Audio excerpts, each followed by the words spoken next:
Uh, uh, Testing. Why?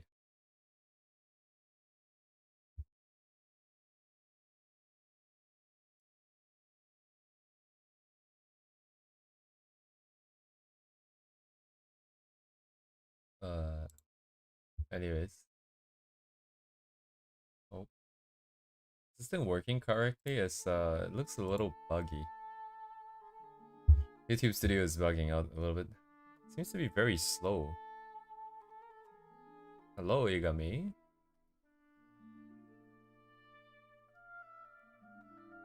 Hello, Lord. I'm going back to Genshin music.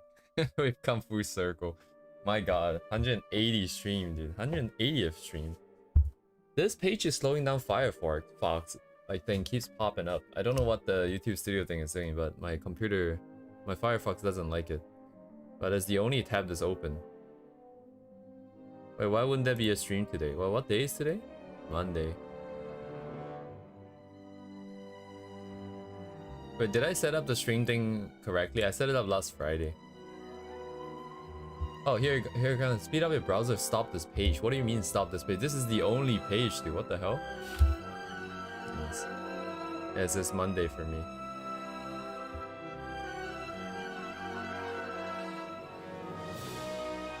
Hang on. The music is insane. Ooh, ah.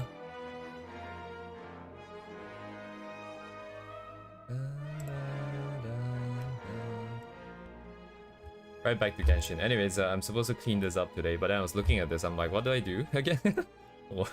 What else can I do? Especially on a Monday, my god. But yeah, I probably don't have too much left to do. I'm just gonna do what I think, what I can see right now. I'm probably gonna see more things over the week, but as it is, you know, you kind of have to call it at some point and then just let it go, and then do the next one.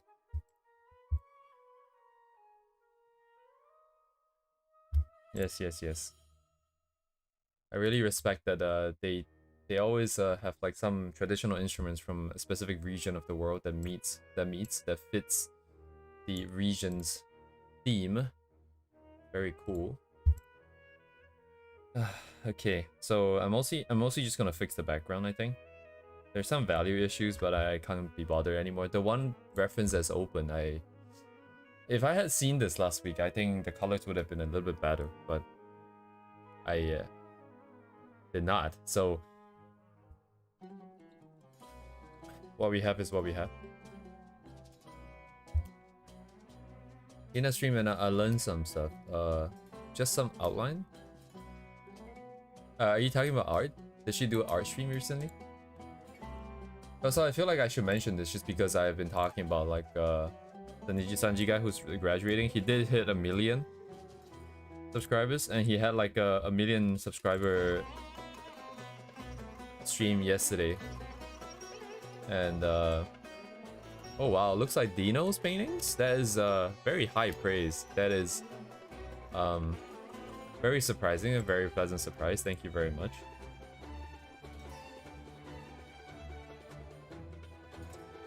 But yeah, anyways, this guy, since we were talking about him, I just wanted to have some closure on this because he did... Where the hell is it? I saw it just now. Oh, I need to go to live here. So he got like 1 million subscribers. And then he did like a 2-hour stream. But yeah, pretty cool stuff. Congratulations. When am I reaching 100,000? At this rate? 2,500? Like 2,500? Maybe like the year 2,500? I think with like this recent stream with Haru Urara, it's been growing a little bit faster than usual. By faster than usual, I mean like 5 to 10 people came over the course of a week. Hello, unknown individual.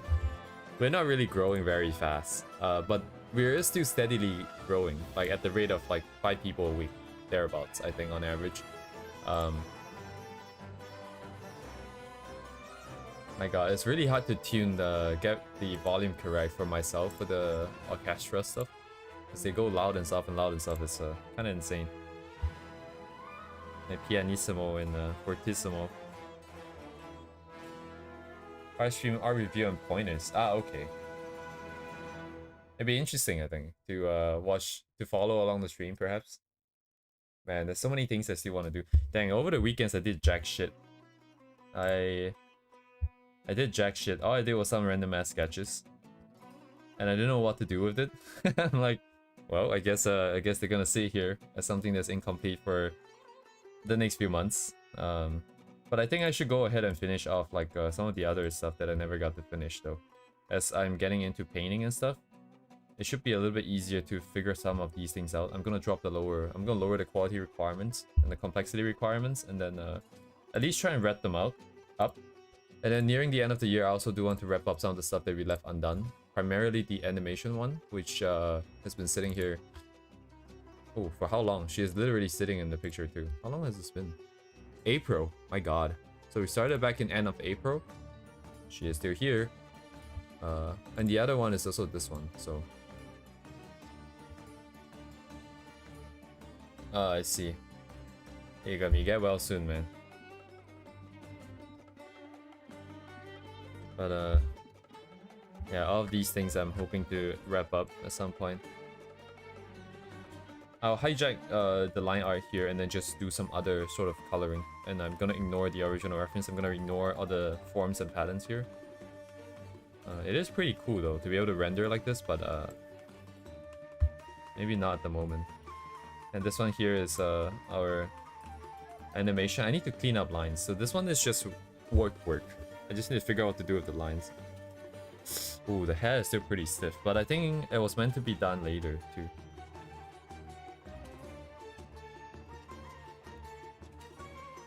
Why is it so chunky? I thought I made it a little bit smoother. Guess I didn't. Anyways. Yeah, need to wrap some stuff up, but that's at least 2 months later, I think. Where is my loves? Okay, here.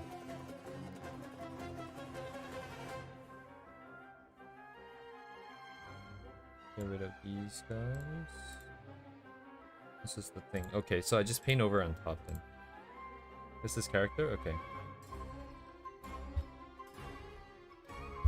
I just want to tidy up some of the stuff here and then maybe add a little bit more stuff in over here, perhaps. Make it just look a little bit better.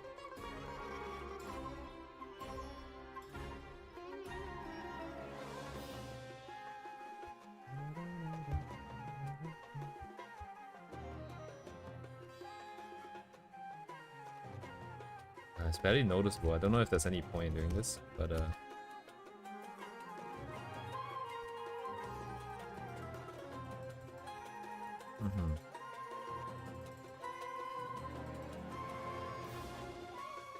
You should definitely try it, is what I would like to say, except it's not that simple sometimes, I feel like. Wait, why is my tool picking the wrong color?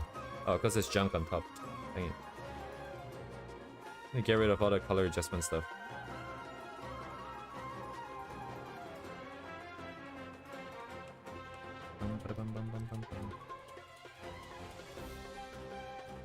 Oh, like without reference, I see. Well, I mean, it's worth a try, but if I were to do anything like that, I have to set my expectations pretty low. For sure. In my case, that would be a little bit more like asking for trouble, personally.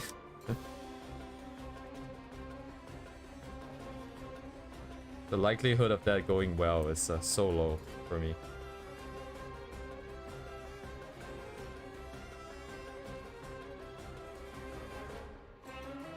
I'll make the fonts a bit longer.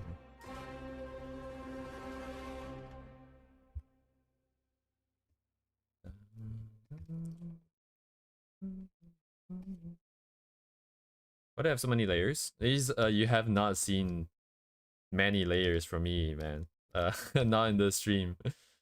We are maybe operating around like single-digit percentage of the usual number of layers I do, because in painting it's a lot. Well, I don't need to do one layer per part per color and per effect. So this is pretty tame. But as to answer the question, it's just so that I don't have to think too much. Actually, no. Why do I have this many layers? I'm not 100% sure. I think I wanted to keep the progress to some extent on separate layers so that we can see like at the end, oh yeah, you know, I can just toggle these layers on and off like this.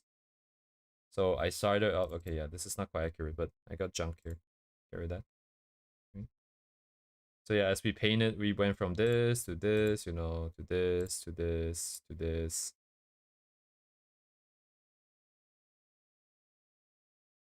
But yeah, I guess I don't strictly need this many layers since we are just kind of painting anyways.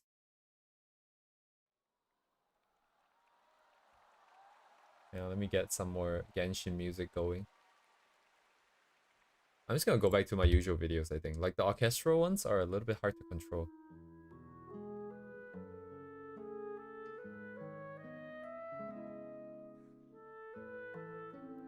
How's this? Good old Fontaine.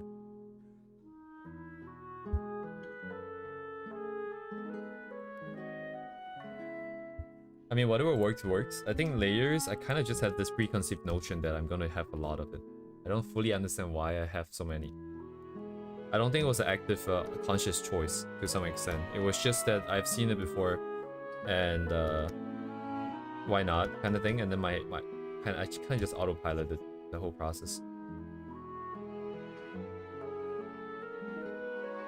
Hello, George. Yes, one day I'm gonna do Fontaine art somehow.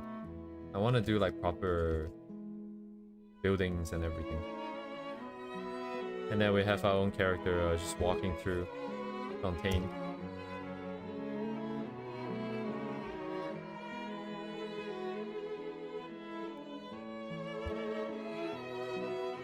Oh my god, the volume balance on that.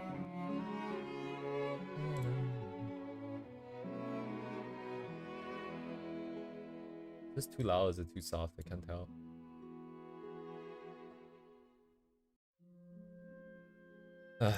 Yeah, like weekends, man. Weekends, I say I want to do this, I say I want to do that, and then when weekends, like weekends for me starts kind of weird, right? Because Friday always goes a little bit later.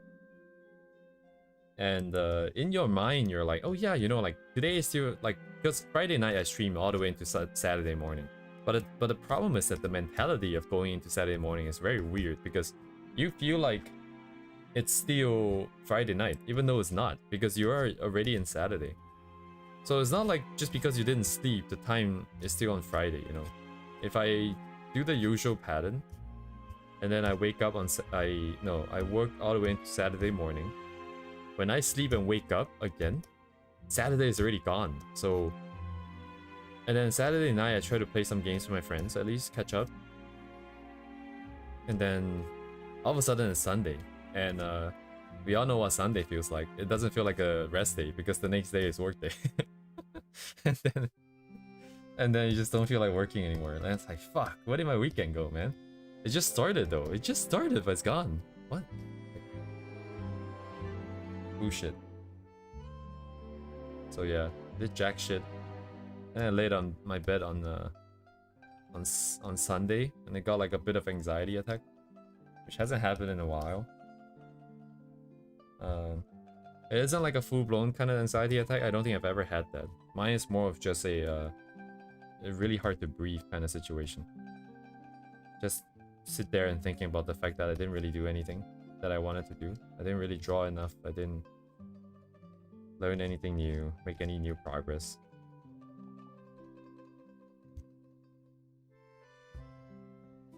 But anyways, life goes on. Drawing skills improving. Honestly, even after like 8 months of doing this, I can feel it improve, but only in the very, very specific situations. If anything that's like changed is more of like a mentality change than really like a technical skills change. I don't know, maybe in the next few months the technical skills part might be brought up a little bit more, just because I'm doing more painting, which is the part that I've been really struggling. But for the most part, I really just feel like I got more patient with myself and understood what is it that I can expect out of art, out of my current skill level. with what kind of resources I need to succeed a little bit better. I've gotten comments like that, you know, people enjoy seeing me grow, and I can see the growth, but it's not a lot from my point of view, I feel like. And yeah, I don't know. Things are pretty slow, huh? I guess they do take a while.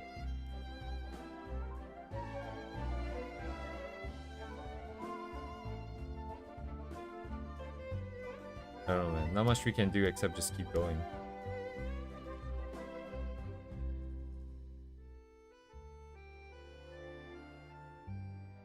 Right now, I have no idea what I'm trying to do. It's the journey. That is a good mentality. That is a mentality that I, fortunately, I still cannot really get behind. Like for me, I do want to enjoy the journey, but it's not the journey of improving at art. It's the journey of using art to then do something else. You know. So until I can draw to a level that I want to be at, I feel like I'm not even at the starting point. Hello, Chica. I don't know if you want a background tutorial from me, because I am not doing this properly, I think. Like, you really want to be merging shapes and doing stuff like that. I'm just really just putting in straight lines, curved lines, based on local color, and then that's about it. I'm not thinking about anything. I'm not... there's no trick to this. You just put down like various different colors, which you can either do from a... you can get the colors from someone else's art, or you can just use like one of those tools, one of those brushes with what's that? The hue, what's it called? Color jitter. If you turn this thing on, then anytime you paint, you can have a different value, hue and saturation, and that will give you a bunch of adjacent colors and whatnot. Then from there, you just sort of tune it a little bit more. You make it more cohesive with overall adjustment layers. Put a screen on top, put an overlay on top. Make it look like all the colors are from the same range, even more. And then from then on, I'm just pulling lines.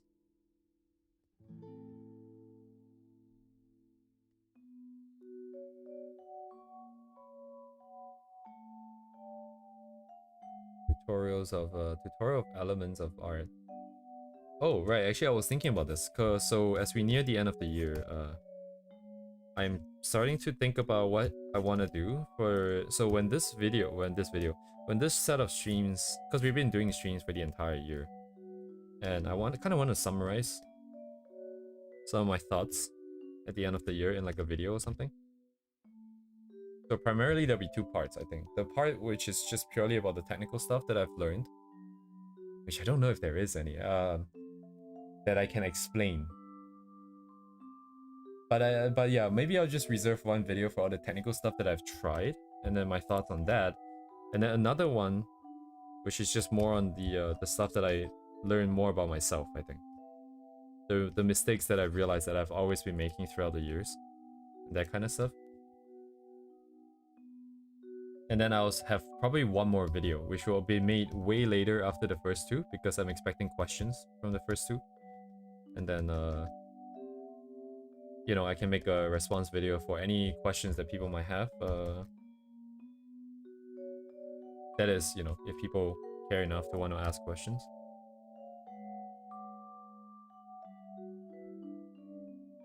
But yeah, rough planning at the moment. I'm just kind of writing down some notes about the stuff that I've learned.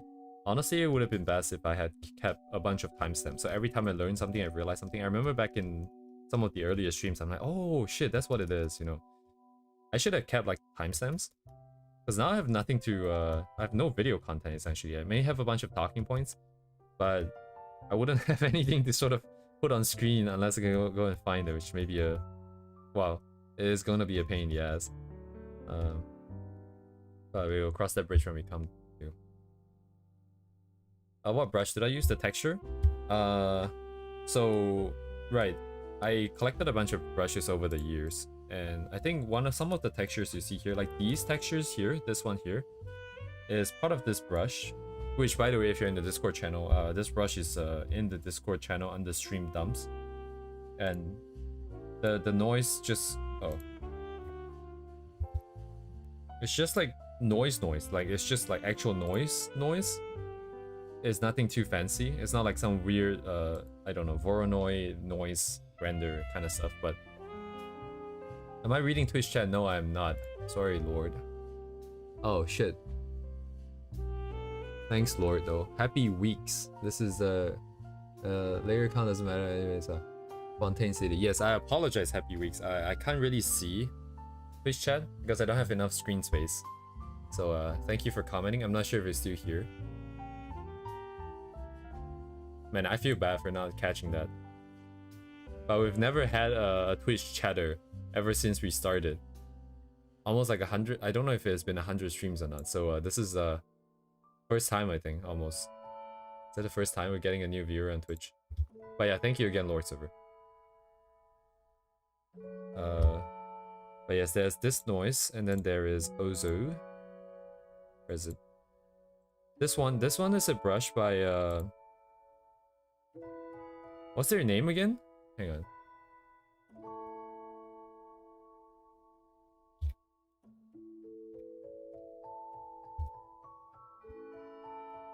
Oh, okay.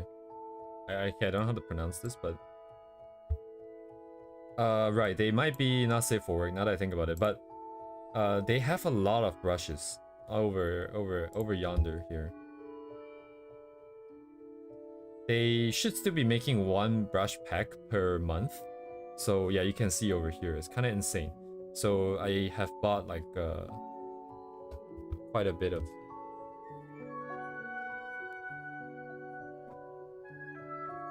Who is Pound Paw? Pound Paw. Great name. So yeah, you can see like all these pink brushes here. These are ones that I've bought from this artist over here. I'm just gonna send their Gumroad as well as the Twitter here.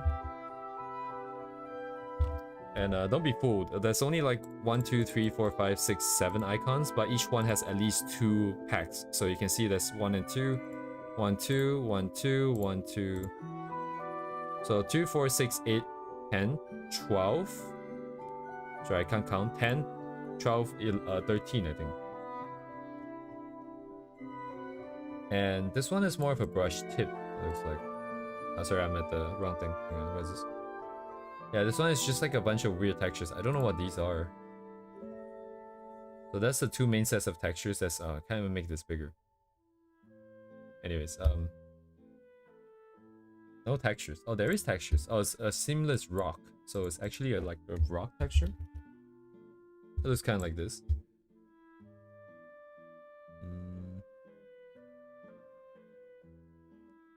But yeah, I think that's it for textures wise, because I don't actually... Oh, we have some rakes and like some other, I don't know what you call this, that I don't want to say I make myself, but they're also not directly from other people, because they're just like... Because when you download a brush, you get a bunch of what's the word, like brush tips and noise textures and stuff like that. So I kind of mix and match some of these according to some of the other studies that we've done I don't know, like 30-40 streams ago.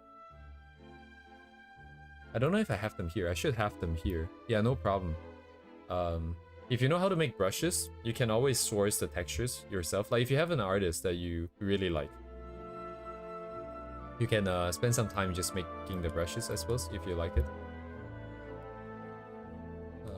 I don't know if I ever made a tutorial on brush, but there's a lot of brush making tutorials out there, I'm sure.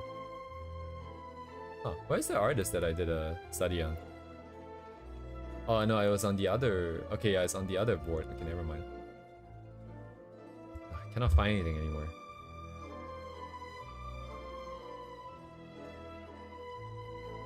But yes, so... Oh, you're George. Ah, I see George. Hello, George on Twitch. Okay, I might pay a little bit more attention on the Twitch chat. By that I mean like I'll check in every half an hour.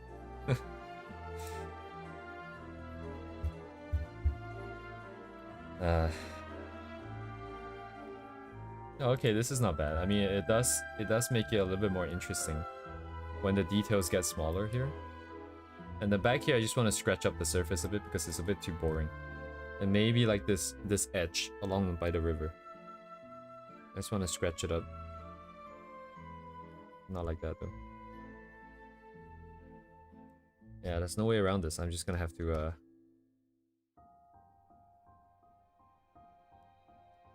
try to, I don't know, start a fire on my tablet screen here with my pen. Gonna be a lot of strokes.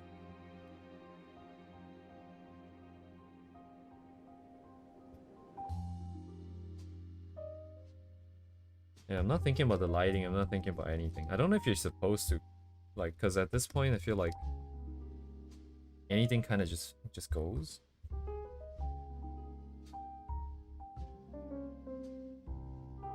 Kind of.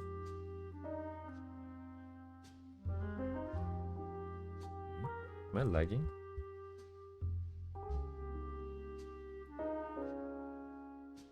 Why is it so big? Oh, I'm using the wrong brush, dude.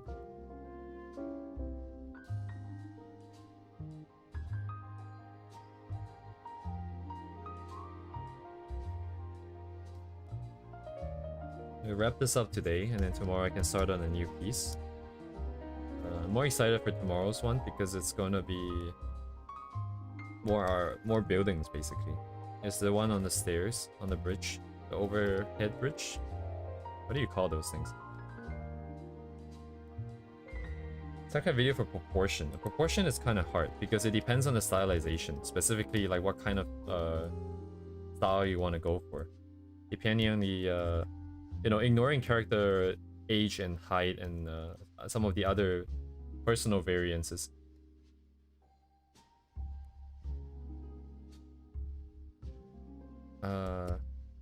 Okay, let me answer your question directly. I don't think so. I don't think I'll be making a video on proportion because those topics are a little bit what's the word? I don't feel like I'm quite qualified to talk about anatomy. There's a lot of other people who are really good at explaining anatomy and the proportions and how to abstract, you know, what's the word? Construct anatomy. And currently my skill level is at the point where I need a reference and I can basically only copy from their reference. And not necessarily very well at that either. So I wouldn't feel very comfortable making a video teaching other people because I don't think I know what I'm doing. But if you ever see me do like the sketches, which at some point we'll get back to, and you have a question, you definitely feel free to ask.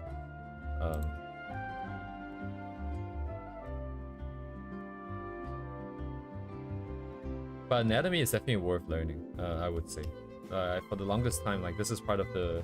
I did some brainstorming about the video I want to make of the stuff that I learned is that, you know, because in the beginning, the first 3 months was all anatomy. And that was insanely helpful. That was a lot more helpful than I thought it was going to be. To just know like the rough sort of muscular structure, the skeletal structure. When you get stuck, you just kind of go back to it and be like, oh, you know what? I vaguely remember there's something like this. And then, assuming, you know, if you have enough, if you have seen enough of other people's art as well, at some point you'll be like, oh yeah, I kind of recognize this. Oh, right, that's how it looks like. Yeah, this kind of works, you know, and then all of a sudden you have something that is much better than what you already have. But, it's definitely worth learning if you want to get good.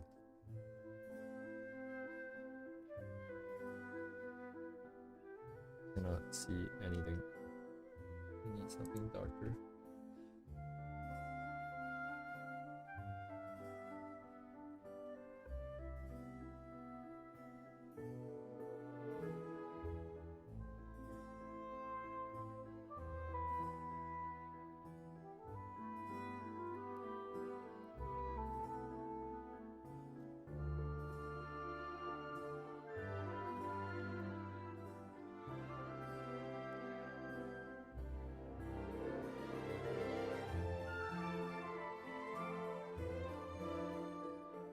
Trying to make sure the color is also fade out as I go here.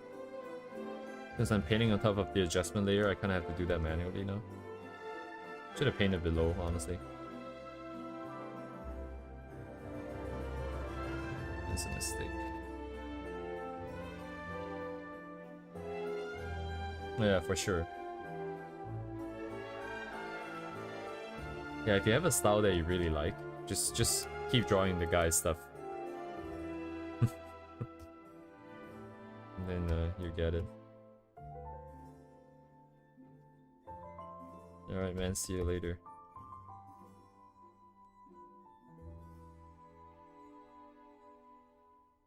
I think we can maybe be a little bit more aggressive on the tips here. Yeah, maybe like a little bit. I actually do not know what kind of grass I'm drawing. Now that I think about it. I think I should at least figure out what kind of grass this is, but a little bit too invested now. I don't even know. Yeah, like so many problems, man. Like, are there roads like this in Japan? There is still this not developed, underdeveloped, and then would you be training on roads like this? Also, does the vegetation make sense? What time of year is this? What time of day is this? Lighting, angles, shadows being cast.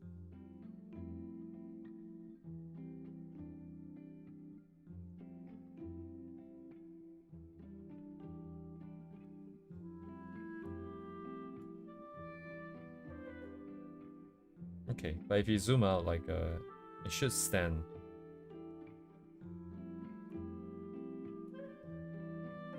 For the most part. Alright, I can't really do this. So I'm just gonna ignore it then. It's a bit too lazy. Maikat.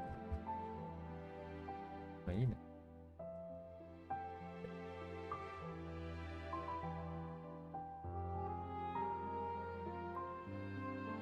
Too dark.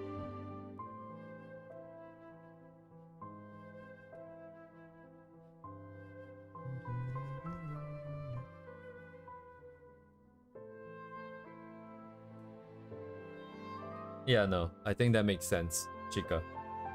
And like all these years, and I've never found like an artist that I you know, like above everyone else. It's always someone else. I don't know, I always thought that people would have like an absolute favorite. But now that I think about it, it makes more sense that people would change, you know, their preferences would change. Like, when's the last time I ate the same thing for like an entire year, you know, much less like living it forever, ever. Should recommend just doing pure copy? Yeah, for sure. If you have a welcome back, unknown, like if you have a artist that you really like,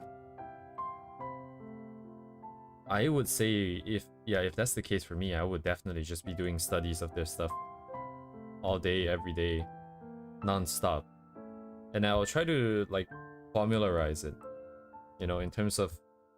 So yeah, the other thing I kind of learned over the doing all these streams is that when you draw something, you're answering a couple, like a set of questions, right? What is the composition? What is the camera angle? What is the lighting? What is the position? How many people are there? What is the themes? Like, these are the more abstract ones.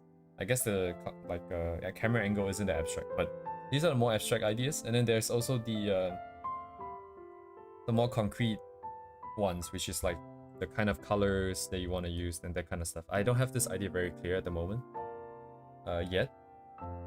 But from those questions, the way you answer those questions is your style, right? The tendency to answer the question. Like, for example, if I have a bunch of grass, how am I going to depict these grass? And then if I choose to depict them with a bunch of lines, that becomes the style of the painting. But you can also depict it with bigger blobs of color, right? And then that will be a different style. So the way you answer the questions is the style. And in order for any illustration to sort of stand, to be completed, you kind of have to have an answer for all of these questions, right? Because regardless if you're doing a sketch or like a full color illustration, you have to answer the question of what kind of color am I gonna use? Where in the sketch case, you're just actively deciding to either use black and white or just not using any color. You're still answering the question. So what am I getting at is that if you have an artist that you really like, and you have this set of questions, you just kind of look at how they're answering it every time. And then from there, you can spot the patterns pretty quickly. And then the next time you have to answer that question for yourself in your own sort of work, you can just try to think about, oh, what would their answer be like? Yeah, like this is the thing that I wanted to do for a really long time, to be able to sort of talk about styles in a more not necessarily scientific way, but in a more structured way, because my channel's point was to basically teach people how to emulate different styles. Was the original idea anyways. Right now it's kind of gone, of course.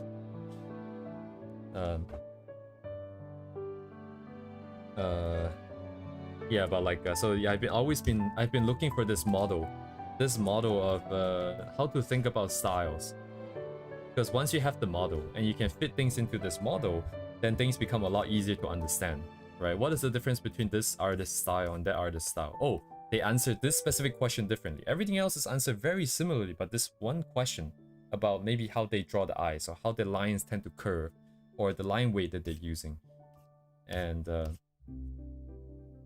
then that's that, you know. But honestly, is there any point in all this? One might argue that there isn't, because art isn't really about just drawing technically, right? There are people who are out there who are technical drawers. But I think for the most part, what we're here to do is just enjoy, draw cute stuff and stuff like that. You don't really need to think of it in such a strict and structured manner. And I think it might be not as beneficial. In fact, it might be detrimental, but I like thinking about stuff in structured ways with like a model. I like to come up with ideas on how to abstract stuff. So I think one day, hopefully down the line, I will get the chance to maybe make a video about the so-called me's model of thinking about art styles, and then I'll try to make use of that to make some videos to demonstrate how to think in that modeling. And then if it works out, you know, if I make the video and it makes sense to me and it works out, then maybe it can be an interesting tool for people to learn. If not, you know, just pretend I didn't say this thing. But yeah, like pretend I'm you from 2020. How would you start your study? If I'm back in 2020 and I get to restart, where was I in 2020? I need to do. Let me open up a piece back in 2020. I'll take. Oh shit! I don't know where it is. Right, I kind of moved it off of my computer. That's right. Oh no, but it's on my Pixiv. Never mind. I can just go to my Pixiv. Oh my god, me they actually post stuff periodically, properly, consistently. Not consistently, I suppose, but oh shit, I got logged out. Pain in the ass, bro.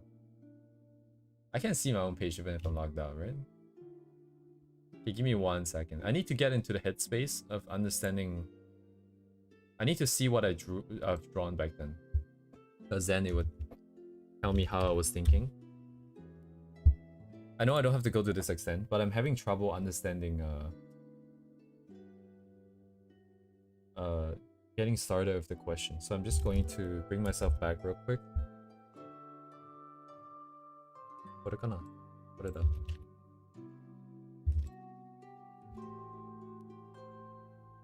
Enter your verification. Oh my god. My accounts are very secure, apparently. Pixiv.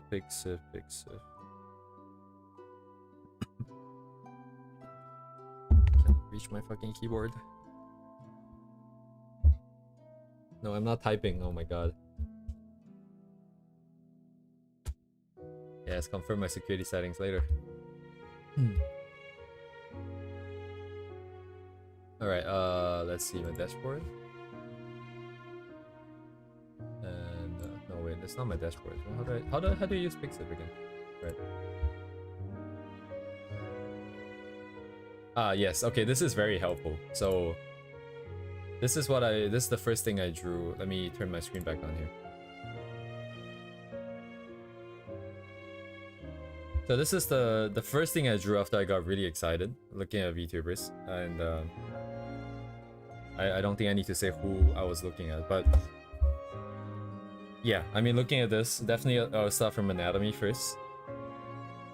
So here's the thing, right? There is a difference between me thinking about how I would do things back then versus the me back then, because my issue is very specific. It has an additional sort of caveat to it, which is a self-confidence self-worth issue. I tie my worth to the ability to draw. And I was really, I think, stuck up on the idea of drawing what is it that I was seeing in my head, wanting to do my original stuff. So I think honestly, the first thing I would do is to convince myself that I have time. I need to convince myself that I have time, make myself a little bit more patient. And then in the beginning, ideally, I would handhold myself through the entire process. I would tell myself that, hey, just do this thing right now, just do anatomy right now. Do it for like a week, do it for like 2 weeks. And after the 2 weeks, I'm expecting you to hit this sort of level of competency. And if you can hit it, then we can move on to the next step. And then I will just handhold myself throughout that process. And yeah, and then just work on anatomy first. Work on anatomy first. Then after that, it would just be to figure out which artists I like and for what reason. I think that is a big problem as well. Because back then I liked a lot of people, but I didn't know why I liked them. And nowadays I'm looking at someone's art and I look at it and I know I like it for a specific reason. Like for example, all of these things on my PRF here. They're here each for only a very specific reason. Like, okay, these doesn't really count, those are photos. So environment over here, I like the sort of complexity level of the environment. I like the composition of the environment. I like the materials in the environment, right? And this one, I like the whole vibe. It's very clean, very simple, but at the same time, the effect really sells it. And then over here, this is AI, by the way. This one specifically is AI, but I like it because of the vibe. The colors that they're using, the sort of low contrast, low value kind of nonsense. I don't know what to describe it as, but this is probably the stuff that I have ongoing. So anatomy, meanwhile, going through all my favorites and figuring out exactly why I like it. And then the studies can begin, because then the studies will be very targeted. Right. And then at some point, I think it would be, yeah, I think a couple months into that plan, maybe like 6 months into that plan. 6 months, like 3 to 4 months of anatomy to bring it up to a certain specific level. You don't have to be really good actually in the beginning. The beginning really is just about getting started and getting on board with the plan, kind of like what I was doing. Yeah, because like 3 months in, you will see some improvements, and then at that point, you don't need to be you don't need to have someone hold your hand anymore. You would just feel like, oh yeah, this is gonna work. I'm just gonna keep doing it. And yeah, at least for me, unknown individual, like you might experience it faster depending on what kind of how you're progressing, how focused you are, how well you're learning, how quickly you're learning, and the way that you're practicing as well also matters quite a bit. Your expectations and stuff like that. You need to chill out. Like, I'm talking specifically for myself, and I know that I need to chill out. But let me see. So let me ask you this. Do you feel really overwhelmed when you draw something and it doesn't look like what is it that you want? Do you feel like super overwhelmed? Do you feel like, oh my god, I'm a failure in life? Like, I'm looking at all this amazing artists, they're drawing stuff that looks so good, but over here I can't even draw this face properly.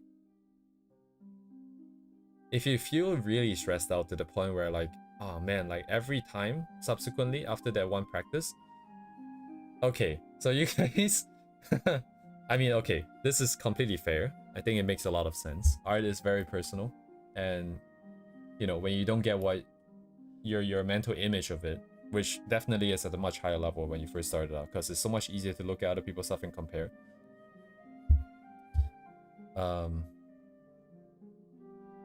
Yeah, you just have to understand, like, it is really a process.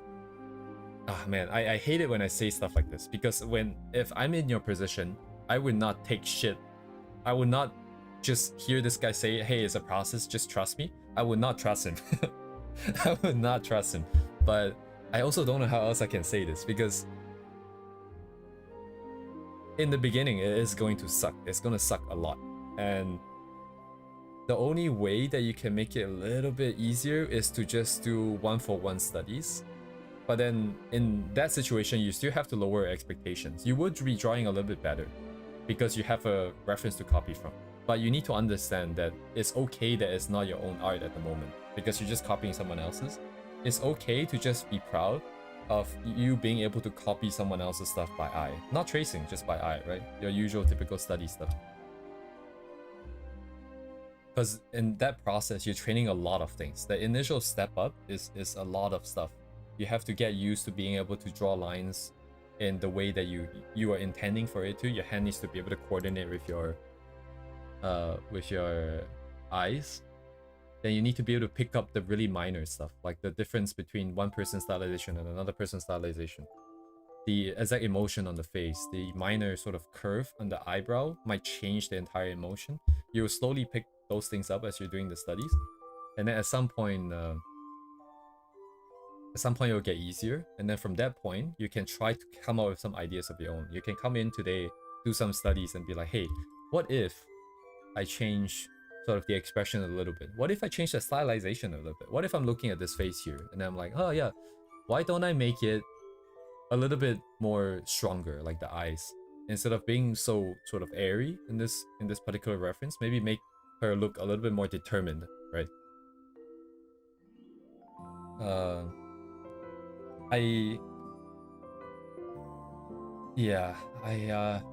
I'm also getting really overwhelmed here. I'm putting myself back in that moment and I'm talking to myself and I'm getting overwhelmed because there are so many things that you have to sort out in the beginning.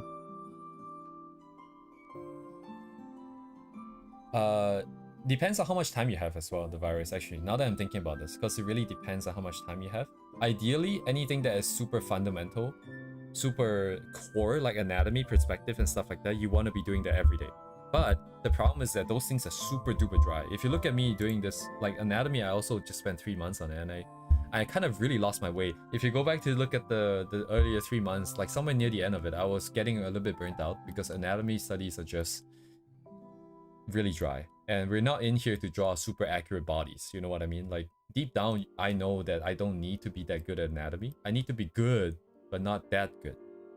So, the fundamentals, practice as much as you can. But beyond that, you need to keep the interest. And then to keep interest, for me, it was just mostly...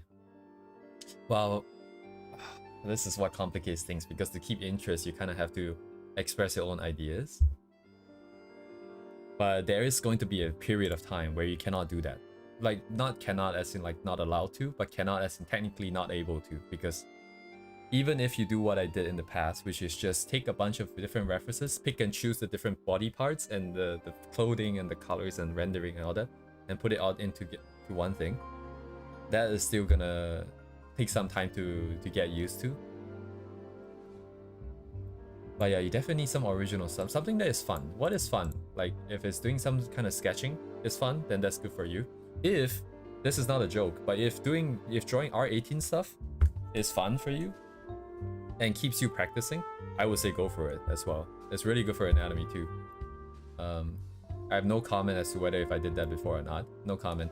Do I set a limit on timeline? I think it's good to have an idea of what you want out of a specific amount of time, just like the roadmap that we have. Whether if you can hit it or not is one thing, but I think it's a good thing, or rather you should have one, so that you can sort of evaluate progress and also talk about priorities. So if you look at my timeline here, where was I? I think this part here. So this part here was meant to be done in 3 months. 3 months. And if you look at the numbers here, the numbers actually talk about, it's actually writing down, denoting how I felt about the completion about that specific area. So even though I wanted to do hair to 100% level, I only sort of got to 20 to 30% before I kind of moved on. And because in my case, I wanted to keep to this timeline because there was a lot of stuff else that I wanted to do and try. So I was willing to just be like, yeah, you know what? This is my limit at this point in time. It's not even halfway, not even a third of the way to where I wanted to be, but I kind of have to move on, and I just kind of moved on and moved on. because I mean, some of these things, it's not like you only get to practice it here. You'll still be practicing later on as you do more stuff. So depends on what you want out of it. Depends on how much time you have. Depends on how patient you are with yourself. Depends on where you want to end up, you know, your final goal.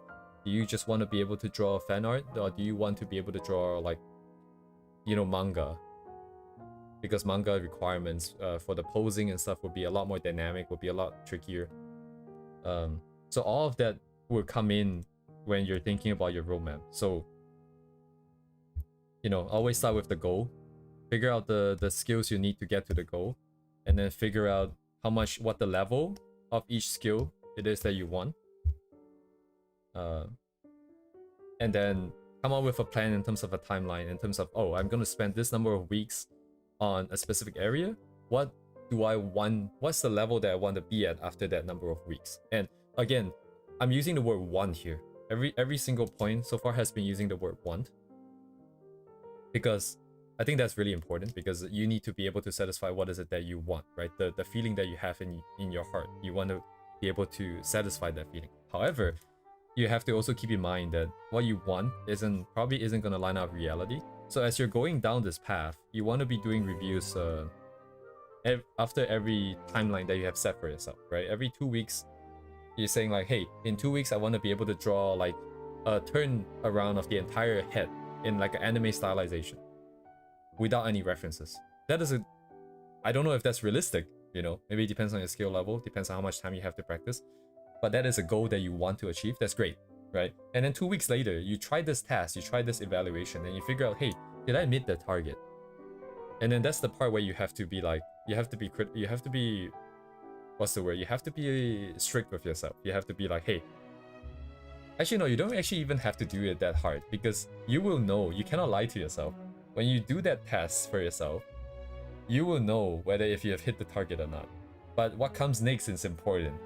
Now you have to answer the question is, how badly do I want to be at this skill level right now? Or do I want to move off to something else first and then come back? And after doing 2 weeks, you also have a better idea of what is it that you're lacking and how much longer you might think you need to get to that level. And then all of these things come back into the planning again. And then now you're at this point in time and you'll be like, hey, should I move on? Should I extend? What is my timeline looking at? Did anything in my life change, right? Am I still in the same social economic circumstance? Do I need to look for a job now? Do I have a girlfriend now? You know, are my parents sick? All these very real questions starts coming in. And then you reevaluate and then you move on and on and on. I can't say that I've kind of done that. My situation has remained basically constant throughout the entirety of this planning thus far. But I also have a bunch of checks in place. Like if you remember the live 2D stuff that I gave up, it was because I have checks in place that kind of triggered as I'm crossing over timelines and I'm crossing over certain hard limits that I set for my body's condition. I cross over. Oh, thank you, the virus. I crossed over and it prompted a re-evaluation of the planning, because otherwise I would have pushed the VTuber stuff through. But instead of doing that, because my emergency stuff checks out, the criteria checks out, it prompted me to re-evaluate, so I re-pivoted around. That's why we're currently doing color studies. Because again, my goal is to get good at my stylization, to be stable in the process, and so on and so forth. So VTuber, as much as I want it, not a priority, out of it, like just not can't do it right now. And in terms of planning, that's kind of how it would probably go. Yeah, thank you, the virus. Yeah, thank you very much. I don't know what to say here, but thank you. Yeah, there's a lot of rambling. So, man, I'm looking at this. I'm thinking about the stuff I just said. I'm thinking about because that was a great question. Because that question you just asked, the virus, about if I was back in 2020, how would I do the study, right? That is basically the question I try to answer with this channel. But except 2015. 2015 was where I decided I want to do art.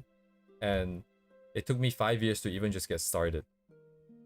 And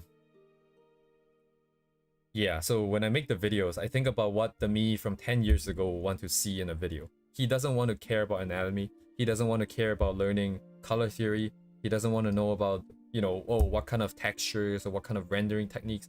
No, he just wants someone to tell him to move the brush in a specific way on a specific layer with a specific color, and what that brush is, and how to move that brush. And he just wants to know that, right?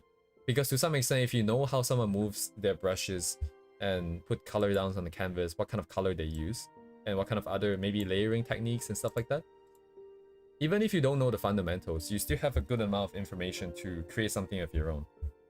And that was what I wanted back then. But if I were to properly study, I think I would I would have to make a plan like this. Yeah, it's a lot of information, honestly. I don't know how I will be able to condense this into like a proper video. The problem with the video format is that even though it's very powerful, it can be as long as you want, it can be as detailed as you want. But the problem with YouTube is that if you're spending that much time making a video, you kind of want people to watch it, you kind of want to have it generate some revenue. But making the video informative and detailed and entertaining at the same time, that is hard. What we just talked about is it's a lot of text, it's a lot of details that I think is kind of hard to make it interesting. But anyways, we'll cross the road when we come down, when we get to there in another 3.5 months.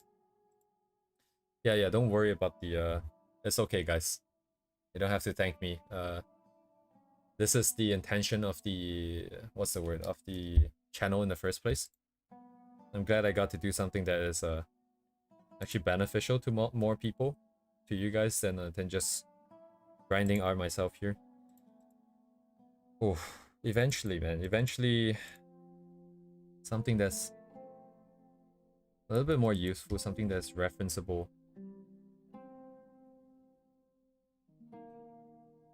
Yeah, if I can condense out like this information into a way that's easy to understand, I'll be happy.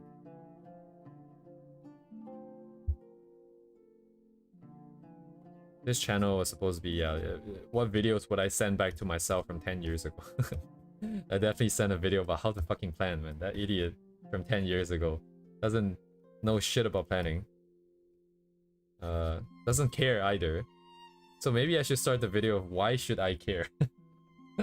Me from 10 years ago, why you should care, why you should work on your art instead of grinding TF2. God damn it, dude.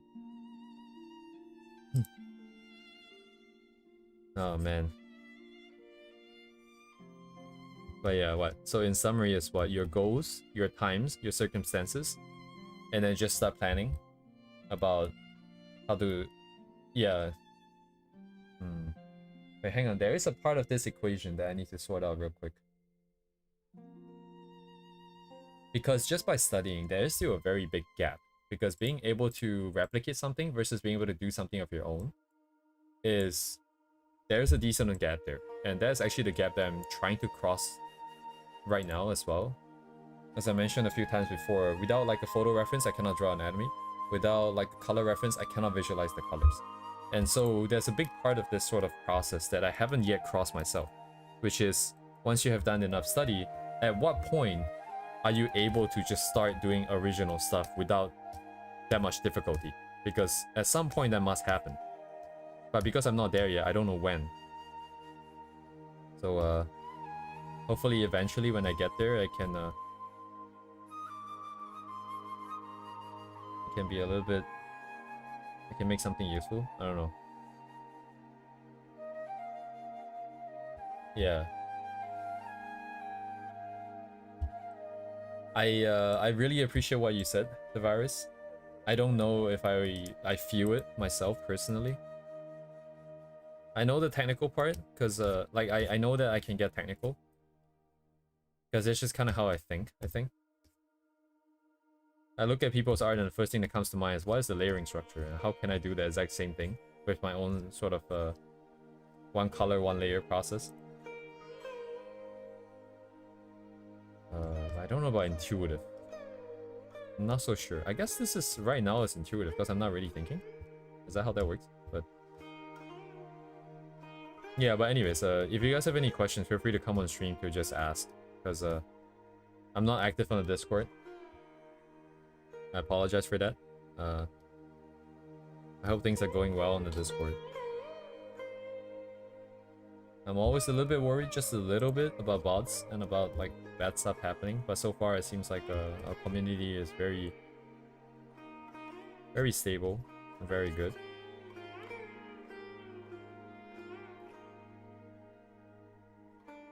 Shit, what do I do here again? I'm just gonna take this out for now. Don't know where the sky is supposed to be. Oh, that works. Never mind. That just works.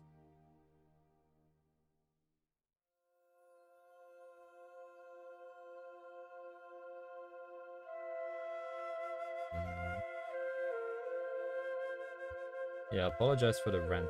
I got a little bit too excited, I think.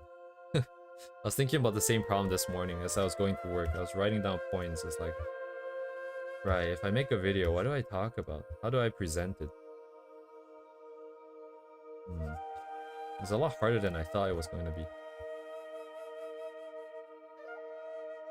Well, unknown individual, you know where to find me if you ever, you know, rediscover those questions.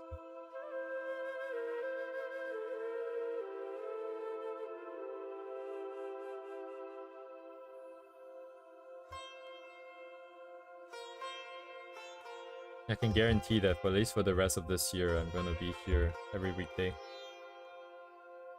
Next year is kind of hard to tell. I would like to be here still.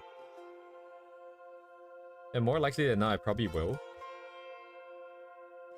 Assuming, well, I mean, regardless if the plan goes well this year or not, because I just need more practice. I need more time into this. So, actually, let me try something here. Where's my brush that does the oval thing? Here somewhere. Oval marker. I don't know how to use this thing, but I've seen people use it for... Oh shit, it's kind of bad. Is it this gap? Yeah, look at that, look at that. It kind of works, right? As grass in the distance. It's very uniform, but at the same time, you know, I don't really care at this distance. Okay, it looks kind of shit. It's too flat, but you can always do something like that, you know.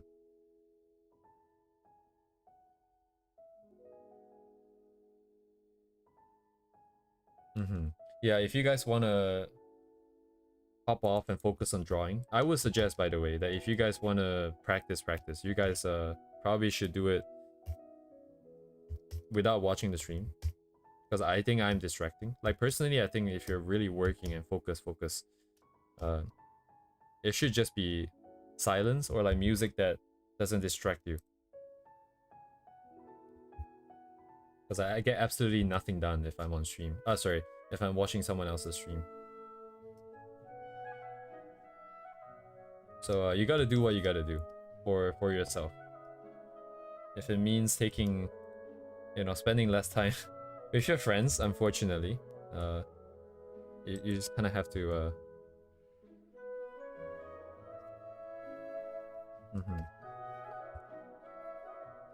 I mean, I don't know what's more effective for you guys. Just saying from personal experience that there are some parts of the planning process that isn't really art related. It is just about setting an environment, giving yourself that space and time and space and the quietness to work on yourself and your ideas.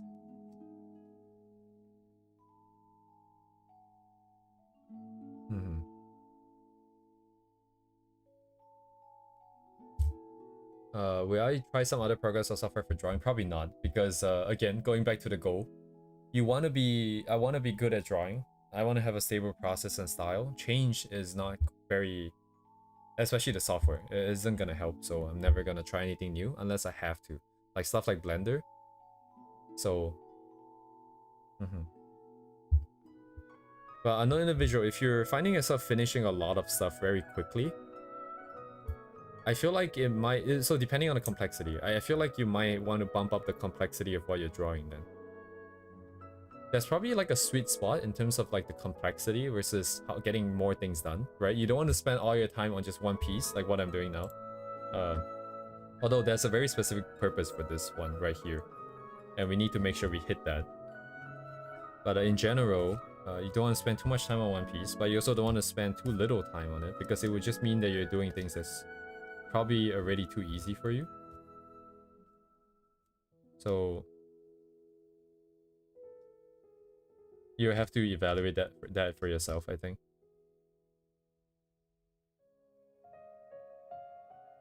My goal for this one is to break through sort of that barrier in my mind that I cannot paint. So I'm giving myself a little bit more time with this, just so I can try out some ideas and be like, oh, okay, this works. Oh, okay, that doesn't work. Okay. What am I still lacking? You know, this is my absolute best. If I spend like an entire week on this and this is my absolute best, where do I go from here? Kind of sort of deal.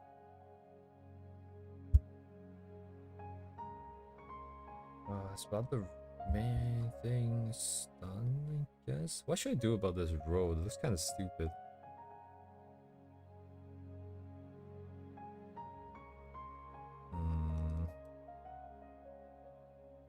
Kind of floats there. Maybe I just ignore it. Maika. Ignore.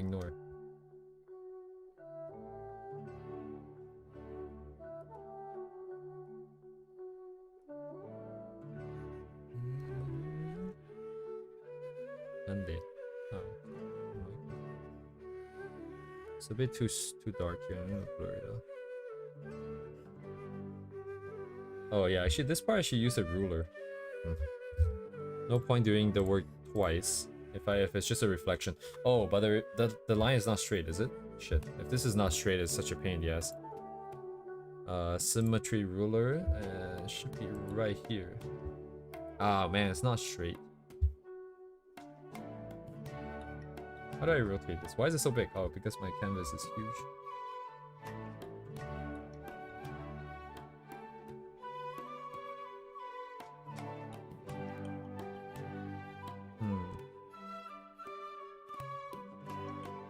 Adjustment and resketching hell. Yeah, I think that might be... I don't know. Personally, I would find that too long. I would find that too long. Let me see. If given the choice, right? Like,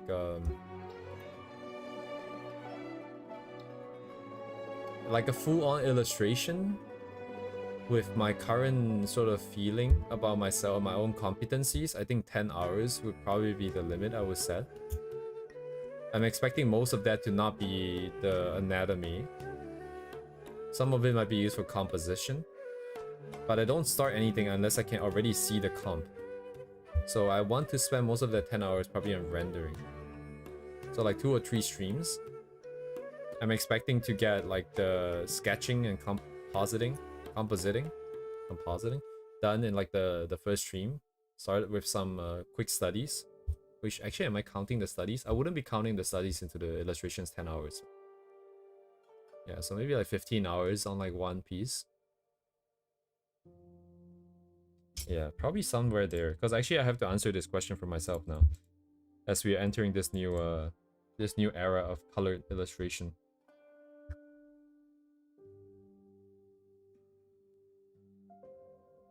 Actually, I cannot really use the symmetry ruler now, can I? I mean, the part that I will use it for will be the house, and this part here is usable, I think. The other parts are not really very usable.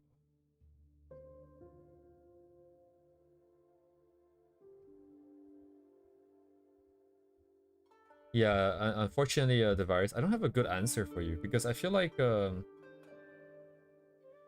not quite there yet. I think there is a proper order of operations here. Like what should be done first and what should be done second.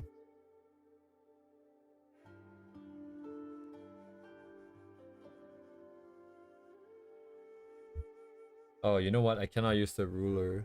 At least I cannot use it at this position because due to the reflection not being pivoted, I think exactly about this point here. We see more up above the land than we see in the water because the water's angle is from bottom up. So there's a bit more foreshortening on the water. So it doesn't really work here. Get out of here. No ruler for me then.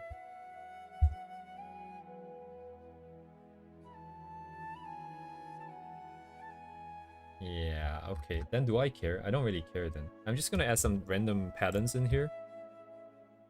And I'll just call it a day. I'm out.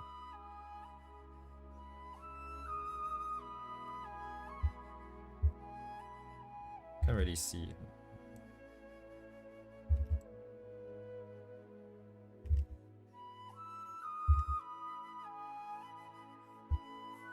Ah, okay, whatever. I'm not gonna touch that then. I'm gonna do... Wait, let me see. Where are my notes? Where are my stuff, actually? Korekana? This is the final composite, I think.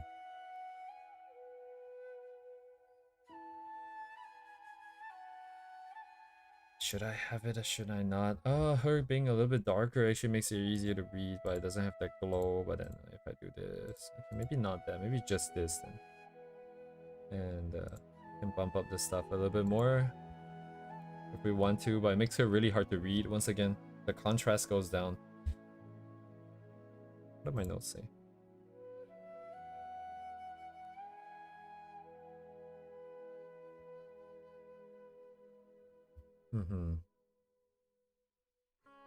So me this drawing and art in some other games.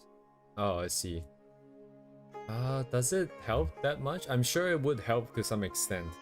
But I think it still comes back down to the focus, cause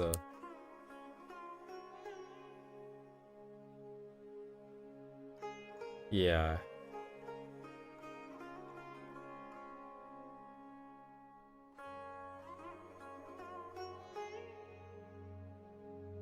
Yeah, I think definitely on one, you will probably have to try and focus on one side more.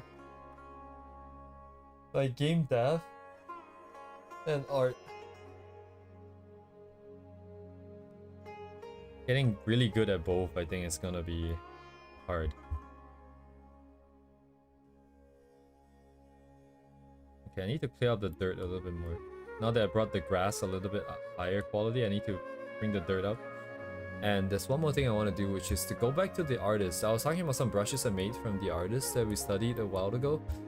I want to double check the way they use textures.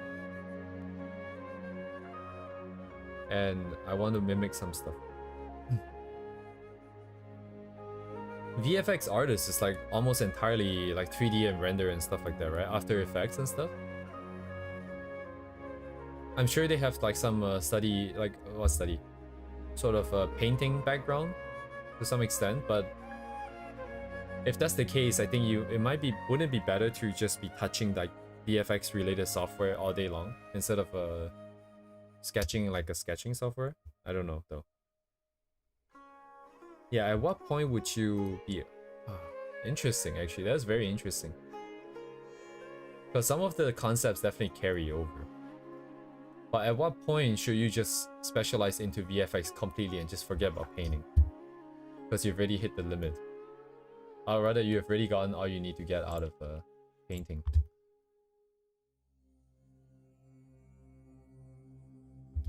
Oh shit, what? Wait, hang on. Why do I have a Urara climbing a mountain on my timeline? Oh shit, it's gone. Stupid as Twitter, just remove stuff.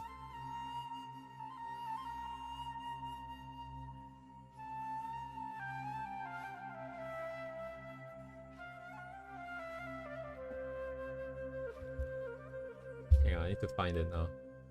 Where'd it go?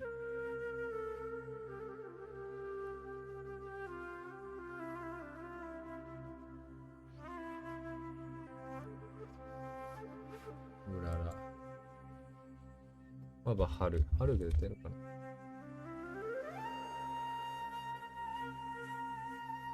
He is bad, man. I cannot find the... Well, I mean, I guess I see it eventually. Somewhere else.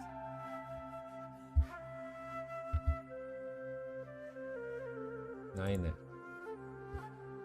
Yeah, my computer is kind of slow. Shit. That is not a good sign, man.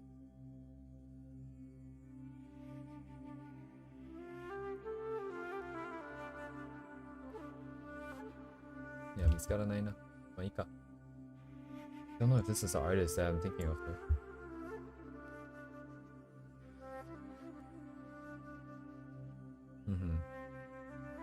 Well, George, I feel like I get where you're coming from. But if that's your goal, I think you should probably touch it as soon as possible, because that's the same kind of mentality that got me waiting for years and years and years before I started art, until one day I realized that I'm just gonna have to do it now. Like, do it now. Don't care about anything else. Like, yeah, the biggest thing that kind of stopped me was my sort of ideal of I have to do something that is of good quality, right? But the problem with that quality is only comes after doing it. And the only reason I managed to overcome this sort of barrier is because I got so desperate that I don't care anymore. Like, that all these ideas of ideals and like perfect visions of the path of like progression and stuff, like just pales in comparison to like the sort of desperate urgency that I was feeling. Yeah, because I woke up one day and I just realized that I wasted so much time. I wasted years and years and years and years just kind of running away and then sitting. I mean, I'm not saying this is you, right? Again, but if you have a clear goal like that, if that's what you want to get good at, then you know, even if it's not that clear, even if it's just an idea, like, oh yeah, maybe I kind of want to do this VFX thing, huh? You should probably just jump into it right now and see how you feel about it. Because that's what happened with Live 2D. I just jumped right into it. Kind of works.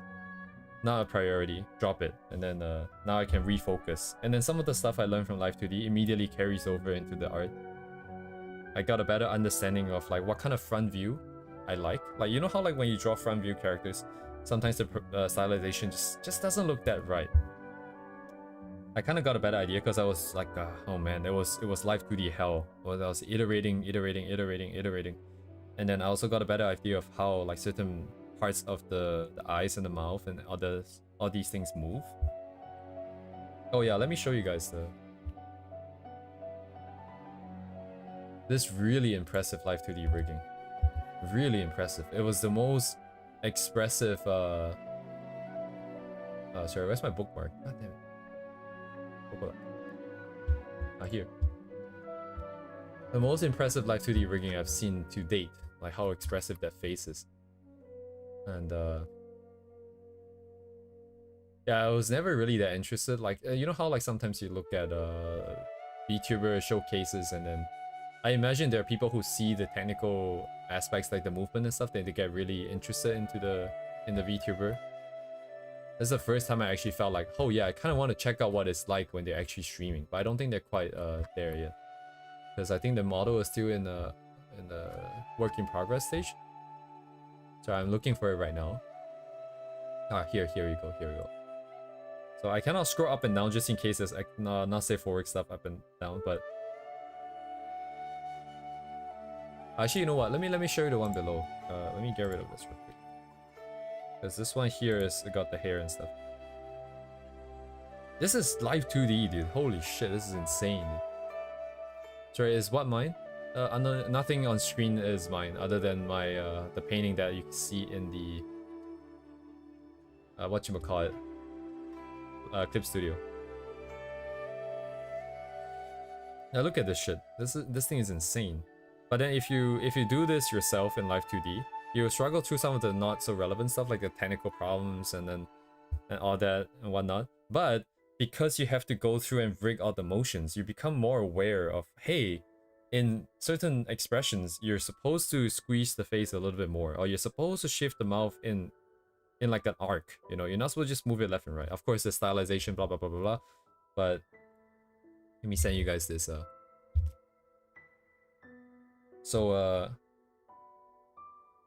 Anyways, if there's something you want to try or you're interested in, I would say just go for it right now. Like, no waiting, just go for it.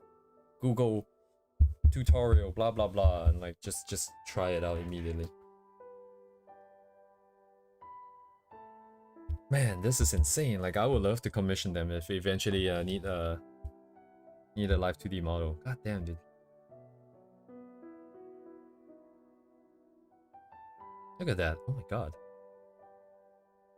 How is this not 3D? This looks so good. Yeah, like this initial turn as well. Like the side of the hair here. I guess I can see it now. It's not necessarily too... Yeah, it is a little bit squished. It is a little bit squished instead of like a more 3D rotate. Yeah, like this set of braids over here, I think would be gone if it's actually 3D. The way it's positioned based on this angle looks like it's behind, or at least above the ears, so it should probably just have disappeared together with the thing. But anyways, absolutely insane. Wait, hang on. Okay, wait, hang on. Let me check out the.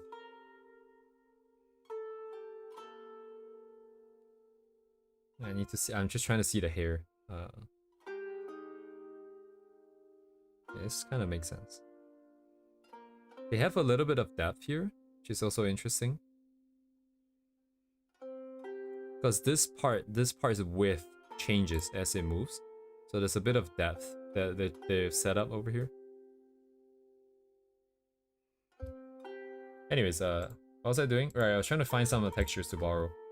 Or rather, like, technically, I'm not trying to find the texture itself, but just the balance and the usage of the textures.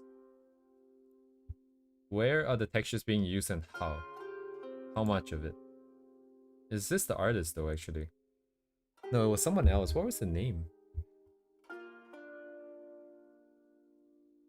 Yeah, don't worry about it, man. Like, I do love to share my own thoughts. I don't know how much of this is gonna work for you guys, just saying. But if I were to do the planning again and everything again, this would be how I go about it. I think it's the other board. Let me open the other board.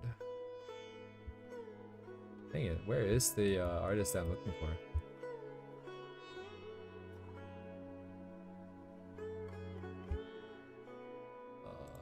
This is the other board, which is the same as this board, as you can wait. Oh, it's not the same. It's a lot lighter. Some of them are copies though, but for the most part, it's not the same. This part is the same. Wait, what?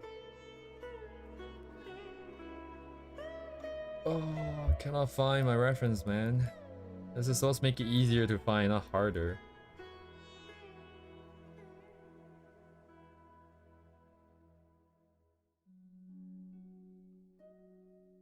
Oh, wait. Huh. This would have been... Would this have been useful, actually? Not sure. Not necessarily, I think. But it's giving me some more ideas, I think. Like these sort of really thin strands of grass, maybe I can put some of them along the side, at the side here. So we have two types of shapes instead of just one. And I don't think I'll use these leaves. Yeah, merging some of the shapes. You see how they merge the shapes together nicely over here, but ours are individual strands, so it could do with a bit of merging, but it's fine for now. Where is my dude? Eliza. Not the one.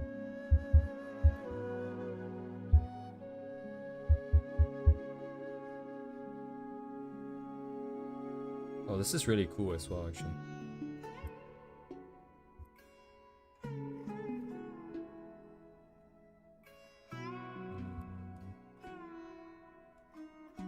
I'm just gonna take my time today and just explore a little bit of textures if I can, because this is the other thing I realized, that sometimes it is... Oh shit, I should not open... hang on.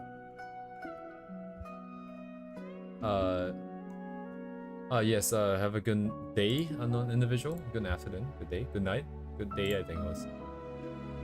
I'll see you soon. I was right to not open my homepage, man, on stream. Holy shit, what the hell is this? You guys will just have to live without seeing this. Oh, but this is really cool. Hang on, this is just a random thing that popped up. Look at this. Pretty good shit. Yeah, see you later. Come back with a stick. Oh, I see. I mean, I'm glad that I can be that position for you guys. I think age-wise though, George, I think we're pretty close. Without getting into the details of it. But oh dang, this person is really good at art. They only have 4,000 followers. That is wait, are they new? October 2023. I don't know. It's 0. Oh, what's the name again? Oh man, such a pain, yes. Look it up. Chigao.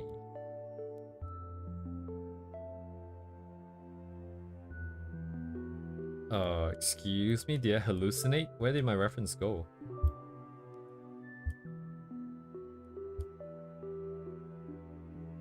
Okay, what? Okay, never mind. What? I lost it even though it was right here? Okay. Let's see, Urple?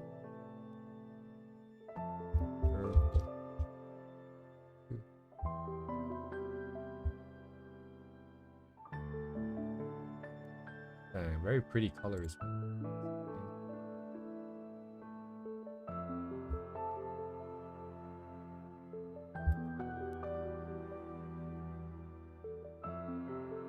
Oh right, it's this artist that I was looking for. Some of the brushes that I have here is made with reference to them. There we go. And yeah, that would be that for now. Yeah, tomorrow I'm kind of excited because I want to take a quick look at this artist as well. This artist that Duvet really likes. I don't know if it's here today. I haven't seen him today, but yeah, the colors, man. I don't think I'll be able to draw with this many colors in there, but at the very least I want to take a quick look before we get into the next one, because then I can try to put more colors into this one here. But yes, very exciting week.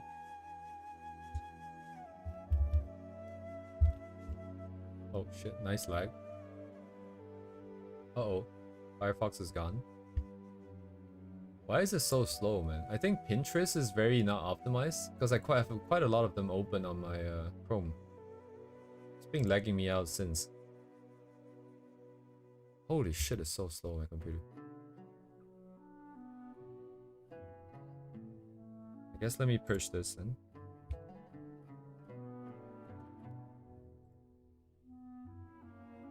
Yeah, oh my god.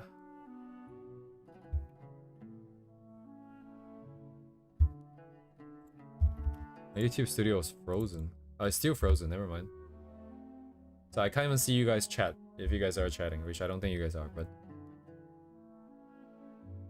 Hello? Okay. So yeah, I gotta take a quick look at these.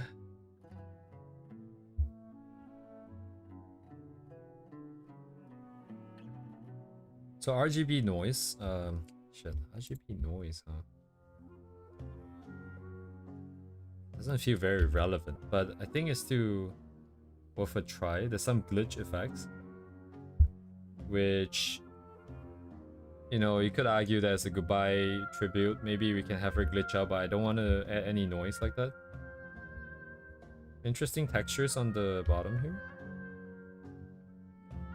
This reminds me of the thing you can do with the rig brush. Let me try it. What layer is what? Hang on. Let me save this too. Oh yes, the third. I'll push it up on top then.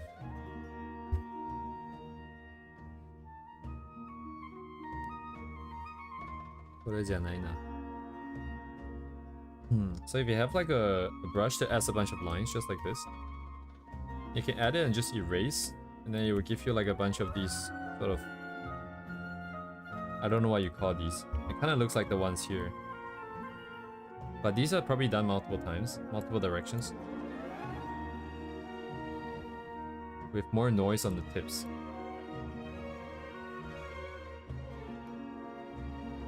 And there's stuff. Oh, actually, this is really cool. I might use this for like some other stuff.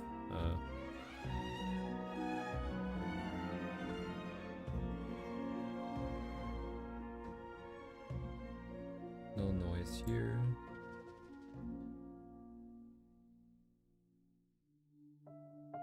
Man, the shapes are so good too. Holy.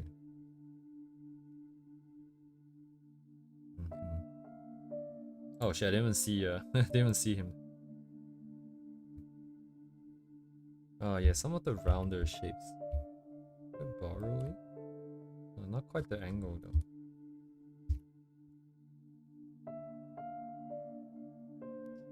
No textures here.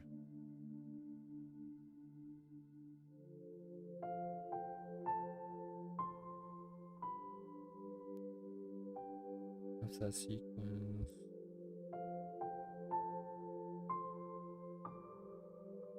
Oh, what is this?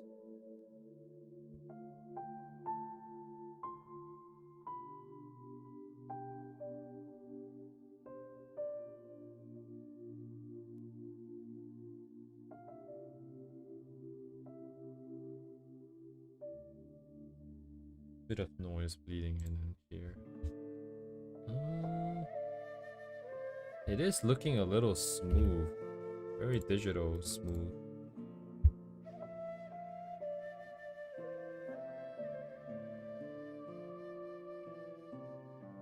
Yeah, like stuff like this. So many colors in here. I don't know how you do it. Just by looking, I think it's really hard to decipher this.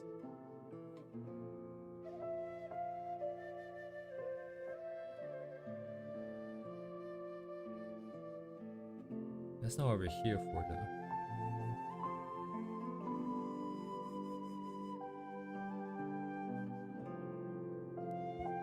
Start off with the noise first. Easier. More dust particles? Yeah, we may, yeah, some of the dust should probably catch some light actually now that I think about it. Make it orange. Stuff like this. RGB. Oh. Sorry, differentiate between what? Between what and chromatic aberration?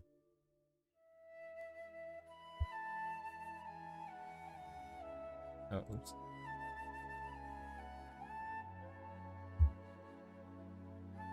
Hello, Yagami. The RGB color. Oh, the noise thingy? Like you mean like these noises here? Because I think I was referring to these things.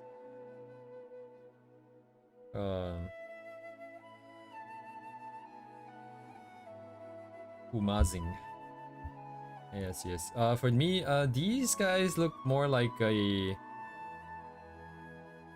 actually, they're the same thing. Like RGB noise is just normal noise, but then with chromatic aberration. If you do a normal noise pattern, and then you perform chromatic aberration on that noise, you get RGB noise. So like all the stuff over here, if I make everything into one layer here, and then do chromatic aberration, this part here will start to get the RGB sort of vibe. Because once it, oh shit, am I gonna crash? Let me try this. Do I have anything else? Nope. Oh, but I do have to get rid of the... Oh wait, it's on top. Oh, it's on top. Okay, never mind. I am big brain. I put it on top. So this guy here, if I do chromatic aberration, 1, 2, 3. Do you guys know how to do this? You guys know how to do this, right? Because my reference is blocking the whole thing for the most part. Oh wait, anyone on Twitch?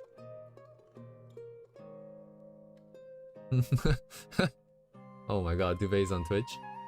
You guys are on Twitch? Anyways, you can probably keep like one of the original.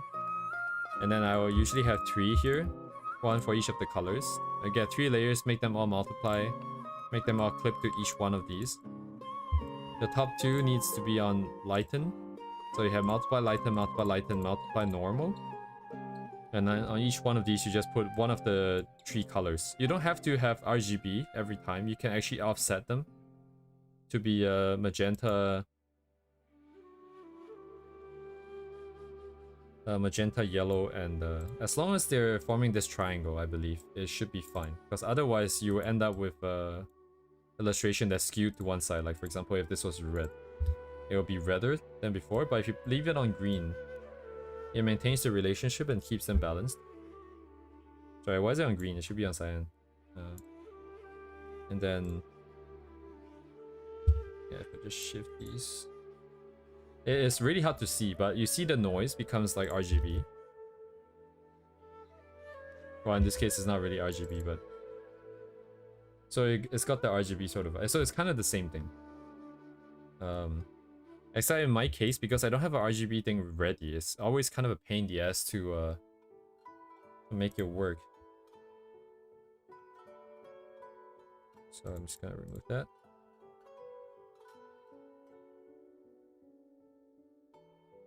Oh shit. Hang on. Guess I have to undo this.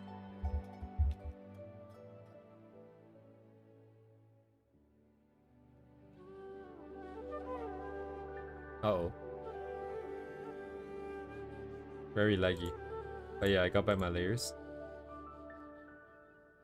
Yeah, I'm gonna start off with some noise first.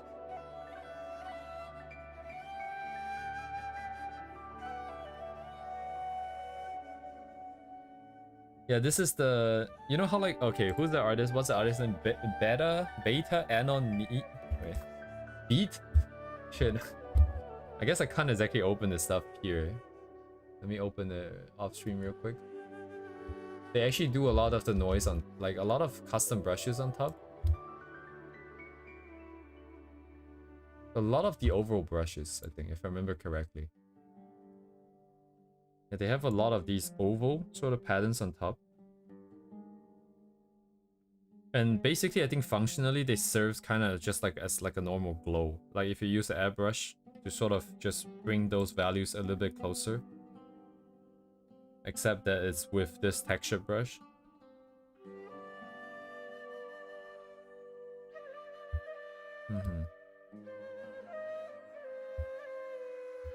Okay, let's not scroll down too far. I don't know how spicy it gets. I don't go there very often.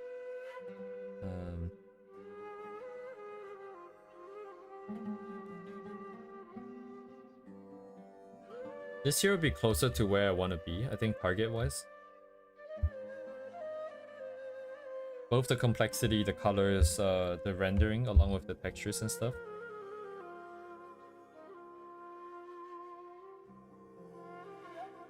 Yeah, a lot of these ovals still, like breaking up the edges here. A lot of them, man. Like, even some of these ones are like painted and unlocked and then changed. The color changed. So these are just trying to make it glow, I think. So rakes, ovals, noise, but the noise is interesting. It's kind of specific. Some of these regions don't really have a lot of noise.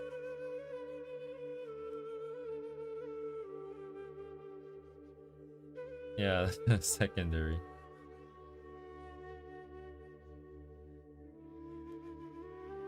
Yeah, it's kind of lacking. I think the hair is kind of hard to read.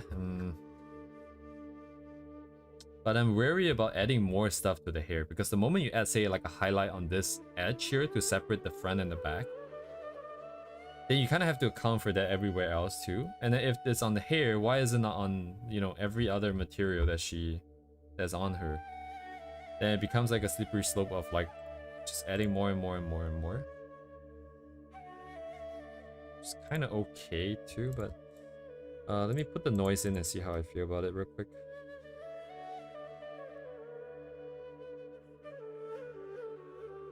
Scale amplitude up.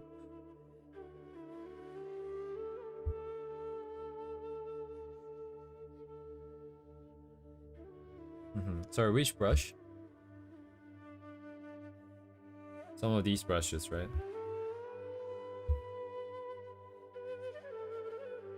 Yeah, ovals, rakes, there's like this canvas texture.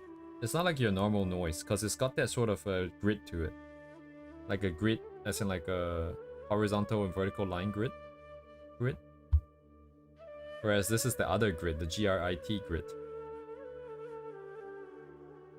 A lot of things are scratched up. But the skin and some of these fabric is kept clean. I wonder what the logic is. So this is one of the questions about the stylization that the artist is answering. And if you can figure out the answer across like multiple different ones, then you know how to answer it. And then we know how to do it, like in the way that this guy does it. So we can just figure out. Not that I really want to know though, at this point. It's kind of okay. Put the character in the shadow. I think anything that has to do with composition, color, like overall color gamut, like the whole sort of color mood, I am going to leave that to references entirely. Because I think the amount of experience needed in order to come up with something original that works well is a little bit too out of my scope at the moment. You really have to be playing around with different comps and colors for a while, I think, to understand what is a good idea and what is a bad idea. So as long as I am still trying to get just not be turned off by the process and art, I think I'm just gonna have to not do that for now myself, because I'm gonna screw it up. Man, this texture thing is also a very trusted process thing, because if you just have one of them standing out like this, it's gonna look weird. You have to keep putting it in until everything comes in. Then and only then does it look more cohesive and looks like it's deliberate and not like an accidental brushstroke left over. Wait a second. Wait a second. So the key check is different. Ah, yes, the key is different here. So okay. No, that's fine.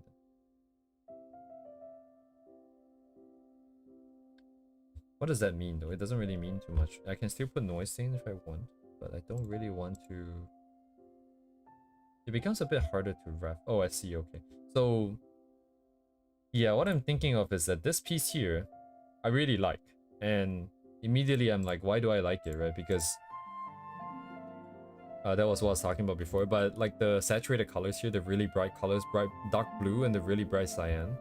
The amount of noise that's in here, but also the variety of the noise.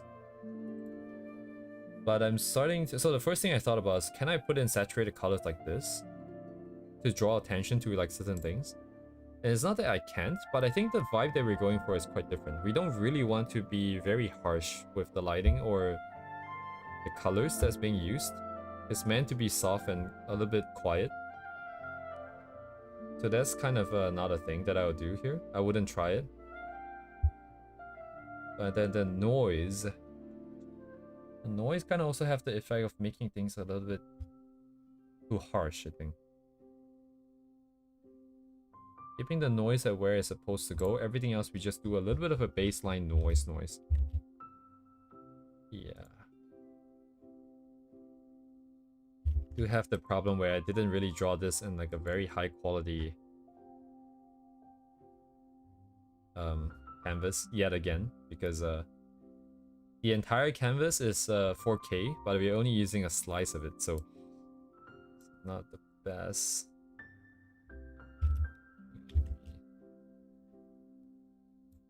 Let's do hardest edges, and then we're gonna bump this down again.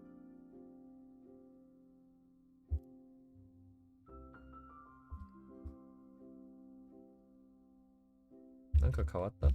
Namo kawaranai. Okay, it's the same thing. By keeping it smaller is a bit lighter on the computer, so I'm gonna leave it. This pattern is interesting. It doesn't really fit though in this situation. Where's my adjustments? Oh, are my adjustments on?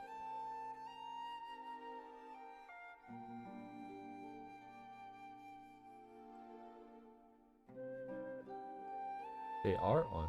Wait, oh. Oh no, it's because I didn't have these guys on. Yeah, this one I think is enough. This makes the lighting a bit... it's a bit too bright, is it? It's not that hard to change, I suppose. What else? else? That one I don't want. Everything else is on already, I think. Not these guys. These guys.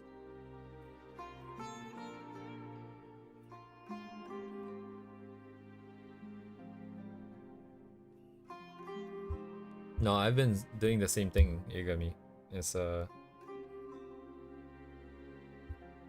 still pretty scary, I think. It's still very scary to just go for it.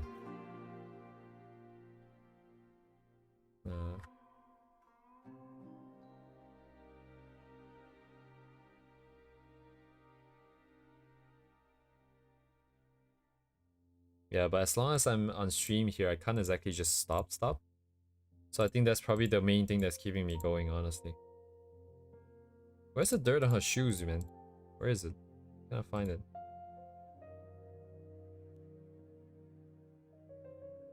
Broski? Where are the dirt? How is it not this layer? Why is it not on top? What? Where is it? It's not in here?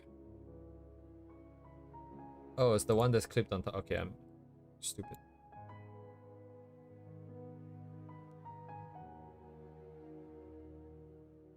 Yes, welcome back.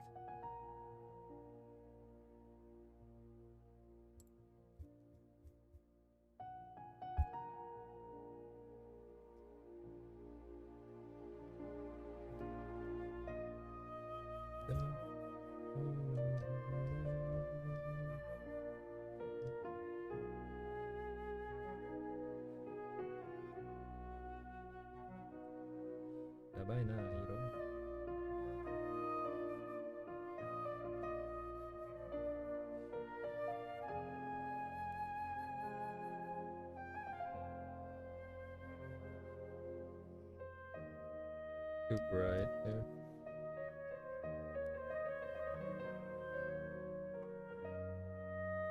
It's a little bit too saturated.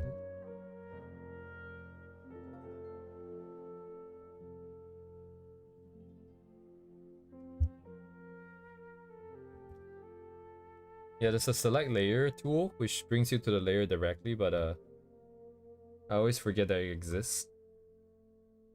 It's okay though. Right, I need to add more dirt. The dirt here needs a bit of special attention if you want it to be good. Because they should be splattered in various directions in the arc, I guess. It's also kind of a pain in the ass to do. Somehow.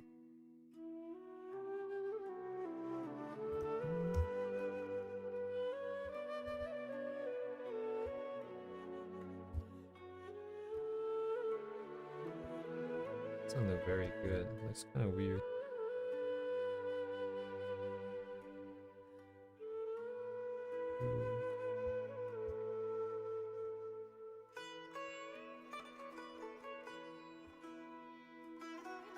Get some noise. Yes. Okay. Whoa. Okay, not that for sure.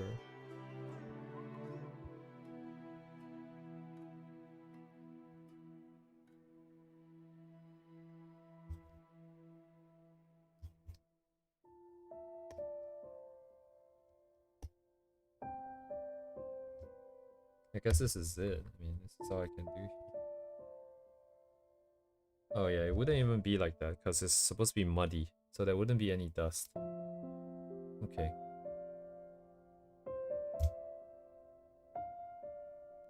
For the most part, this would be the limit, I think. Oh wait, no, not yet. Never mind. I forgot about the texture stuff. What else can I do?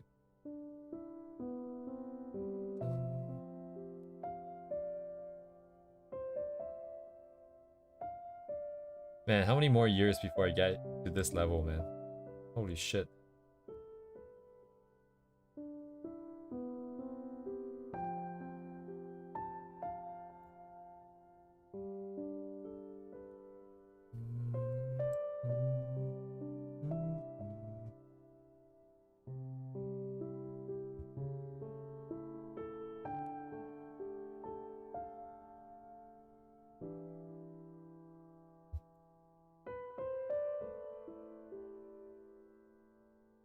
is it a different color? Oh, right. This is more red. 5? Man, 5 more years.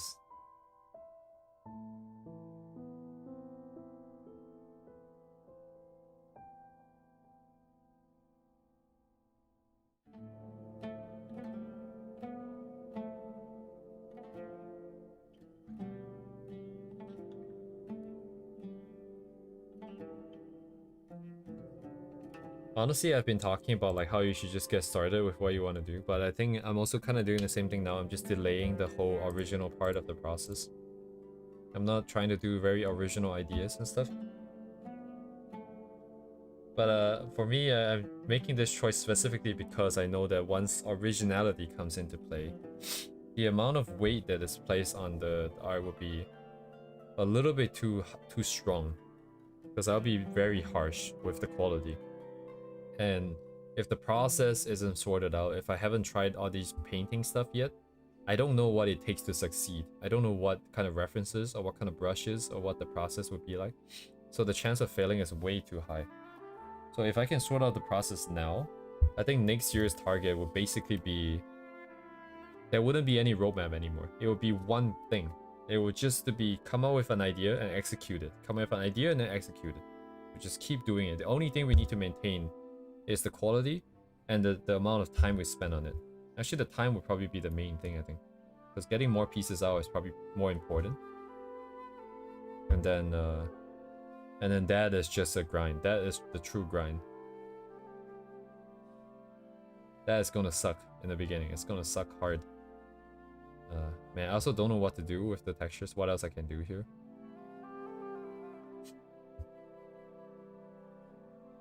Oh, man. Hello, Curio.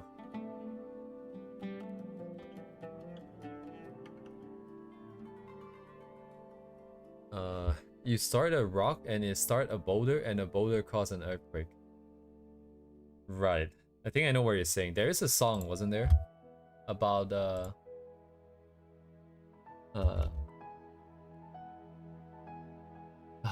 what was it? As a feeling, and then into a thought, and then into words, and then into actions, and then into reality. It was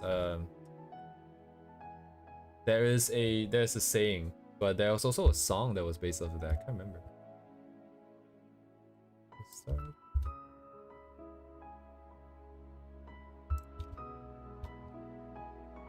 Oh yeah, this song. It's called The Call.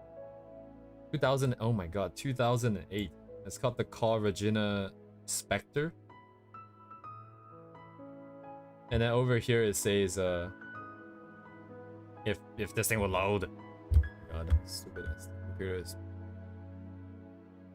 absolute dog shit. Hello? Dog water. Anyway, started out as a feeling, grew into a hope. Quiet thought, quiet word. Battle cry. And then, anyway, it's not very relevant, I suppose. I just got reminded of this song. The Call by Regina Spector.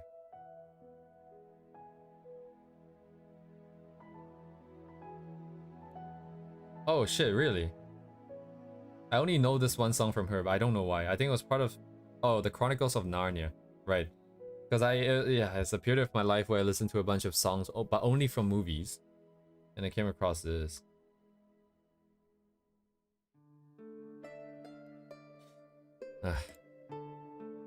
Anyways,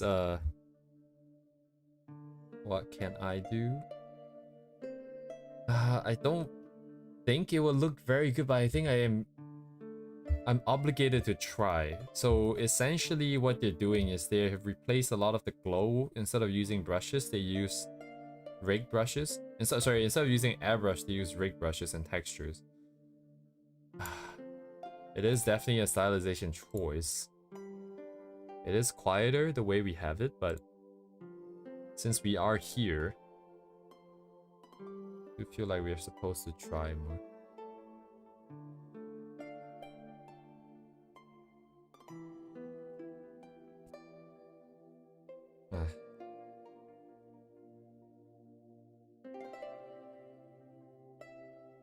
Something is definitely really slow today about my computer.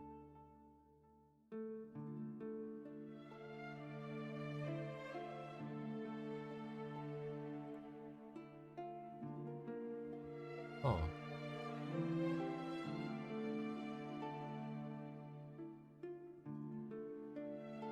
Firefox is suspiciously slow.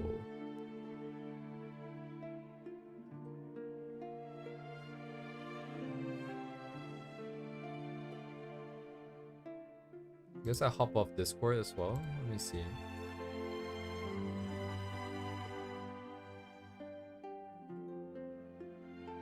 Discord. Oop.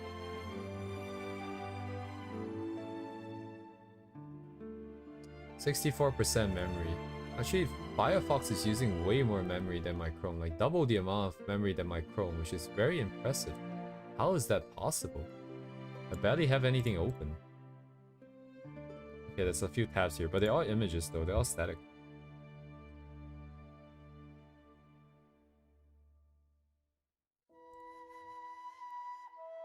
Right, so let me give the edge stuff a try. So they're parallel ones, and then they're perpendicular ones.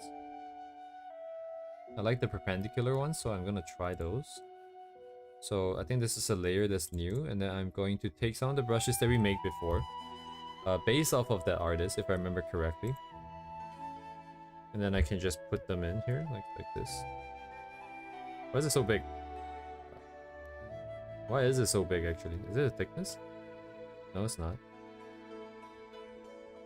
Oh, it's just the brush size? What?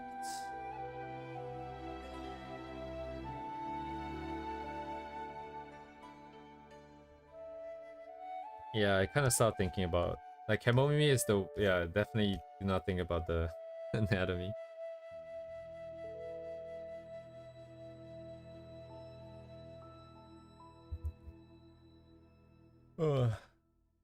Sorry, what's wrong with 500 Days of Summer? What is that, actually? I don't know what that is. It's gone.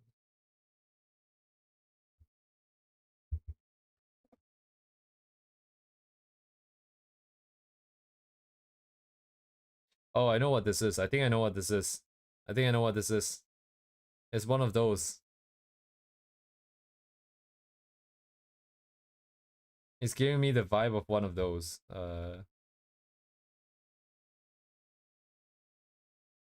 Is it one of those tear jerkers?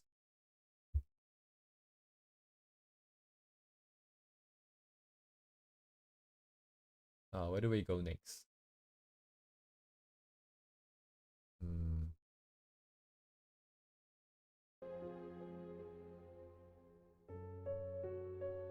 This is so ominous.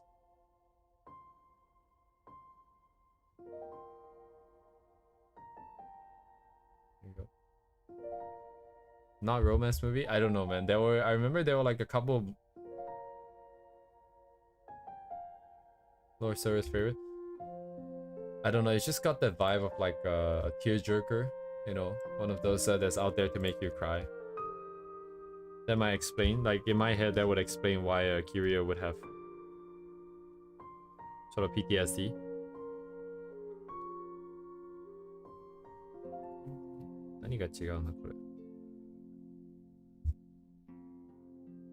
Yeah, I think it's kind of weird because perpendicular sequences against the flow of the grass in a way that's supposed to emulate glow that we already had.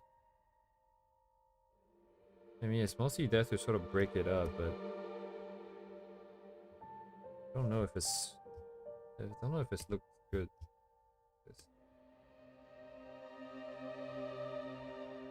To be fair, I barely see it, but I think it's taking away from the painting. The only texture I think I can justify is just on the dirt. But it's also noisy enough, it feels like.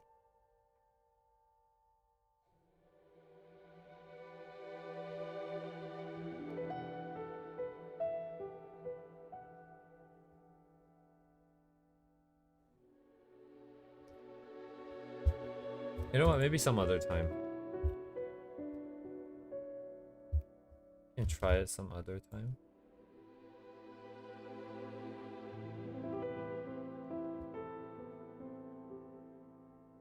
Splotches of color. Yeah, does anyone draw dirt? I think most of the people I follow don't tend to draw dirt. There's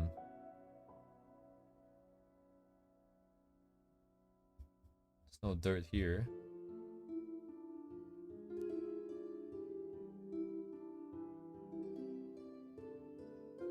I see, I see. So it's not what I think then, probably. It's not what I was thinking.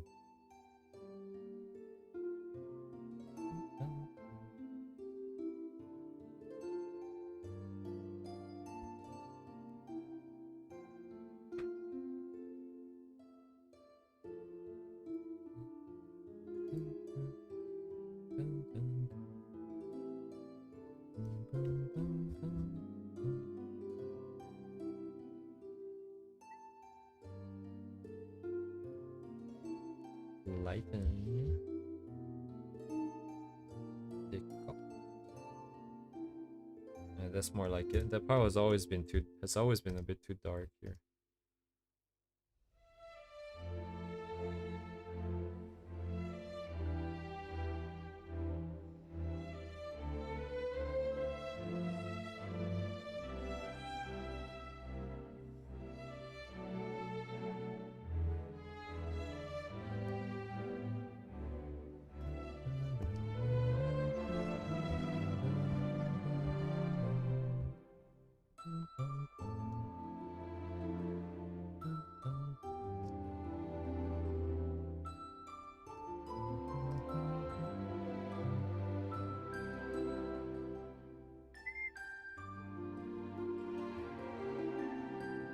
What did George say? I don't know, just sharing your favorite movie.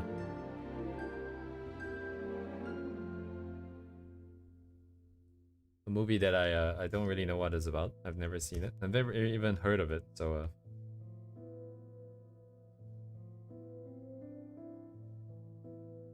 don't worry, even if it was weird, your dignity is still intact. So I wouldn't know.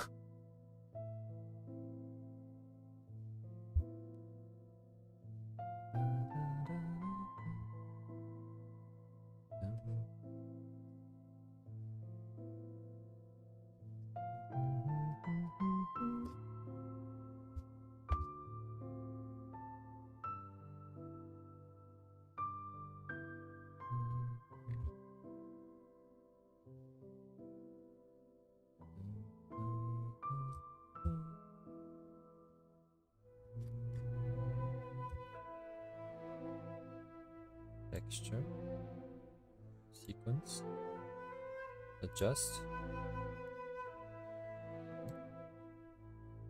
もっと上のか。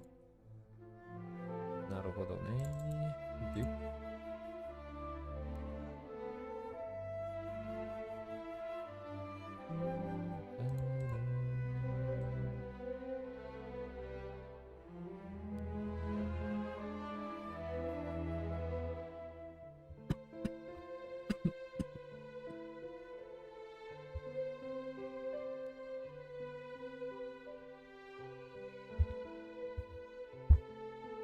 Oof.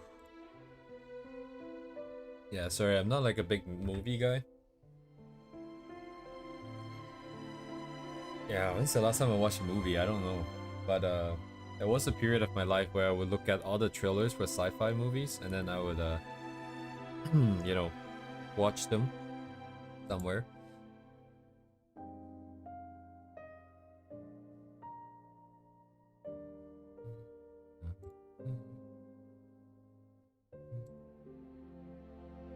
Yeah, the only thing I can do is to just render the ground a little bit more, but I don't think I would. I don't think I would.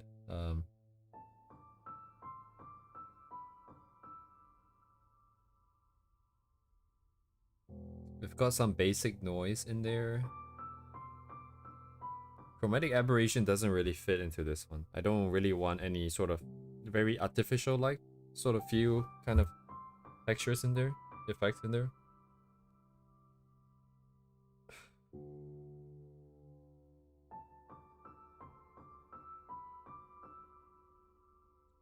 Yeah, I think that's kind of it.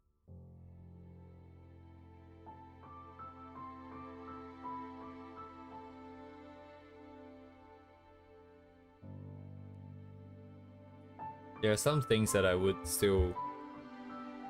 that I don't really like necessarily that much, but I think it's okay for now.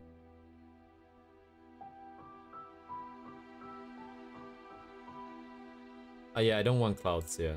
I didn't want clouds in this one. Damn, your message loaded halfway. Holy shit, my browser is dying.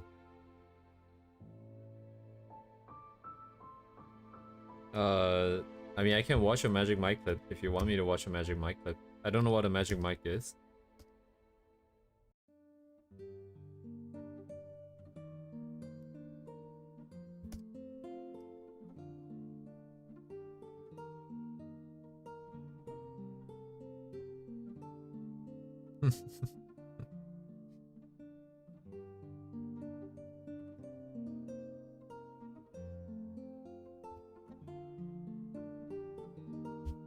What is a Magic Mike?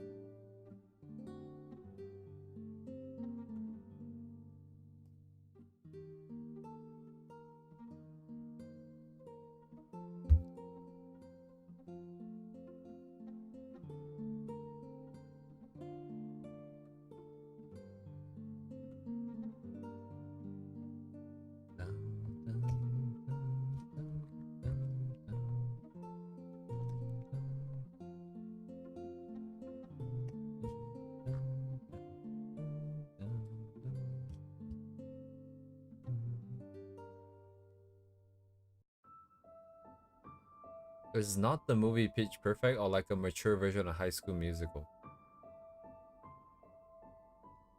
Well, okay, now I have to look it up. Well, what is Magic Mike?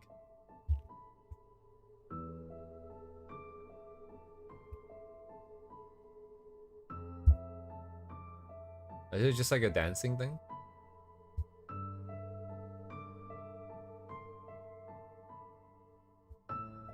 Two hours long.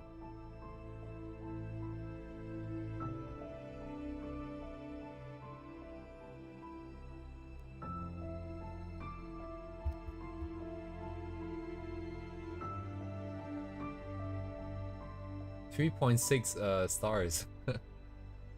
Hot, that is all I can... Okay, look at this Google review. Hot, that is all I can say. I wish that men actually look and act like this in real life. Catering to women's every whim. Most men are misogynistic and don't care and have no clue about how to pleasure a woman and give her a screaming oh. Alright. Very promising movie.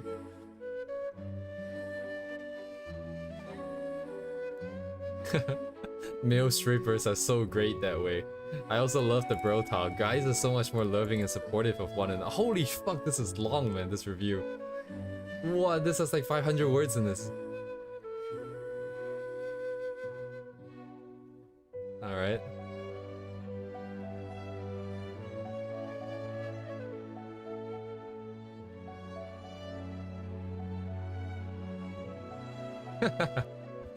Magic Mike XXL, if you search that on Google in the first review, in the Google page thingy. Holy shit, it's long, dude, the review.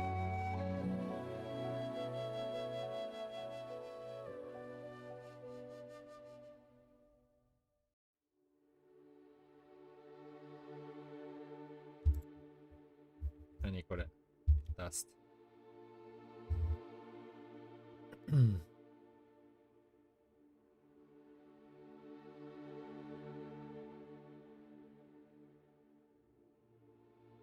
Gradient map, contrast. Do it like this.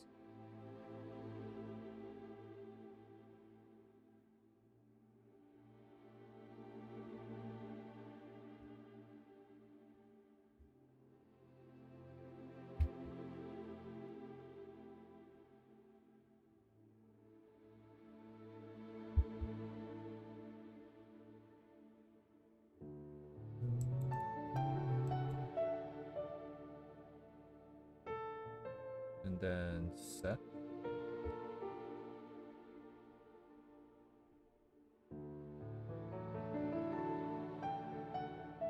I just want to make the face a little bit easier to see. But it does ruin it a little bit.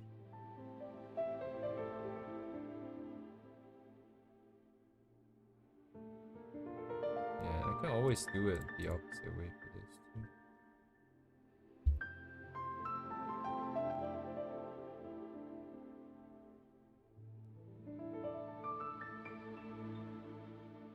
Kore dake de ii no kana? Ja.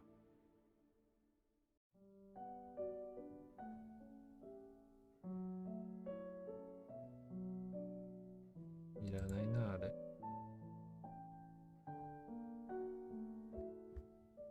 Where's my final paint overlayer?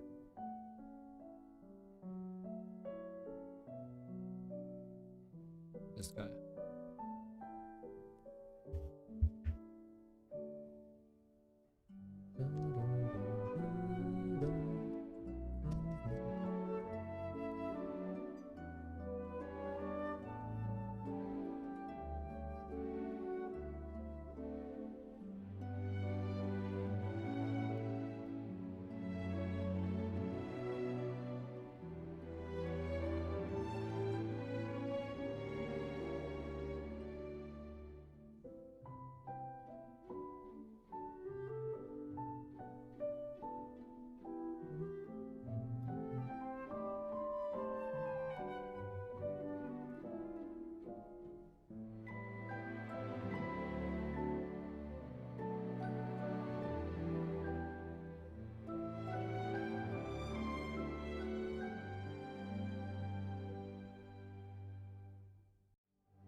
That would look good though.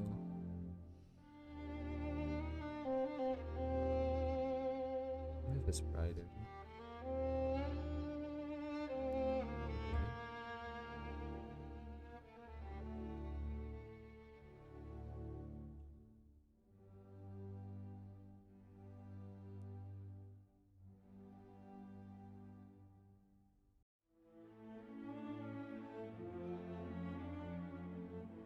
Yeah, I don't know what I'm doing anyways, the shapes.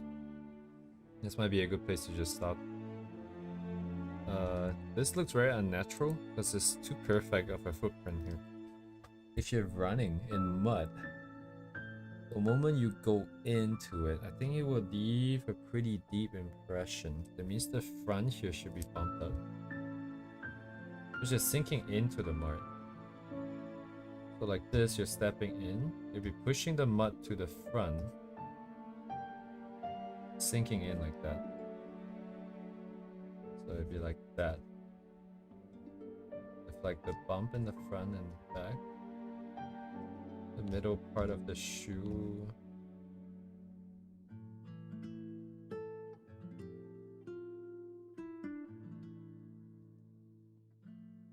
What does that mean though? What do I do?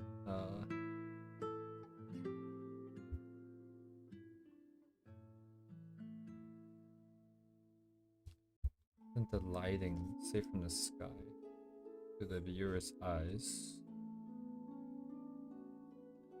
This probably blocked. So we see, no, but if it's blocked, I just don't see it.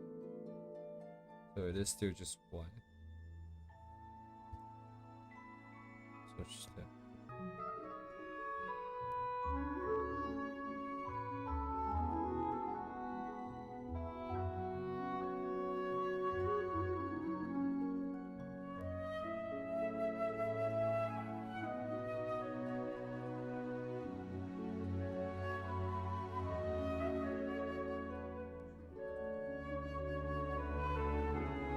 Is this thing on? Oh yeah, now it's on. Hang on. My settings got reset. Yeah, today is a bit weird, man. Computer is not doing so good.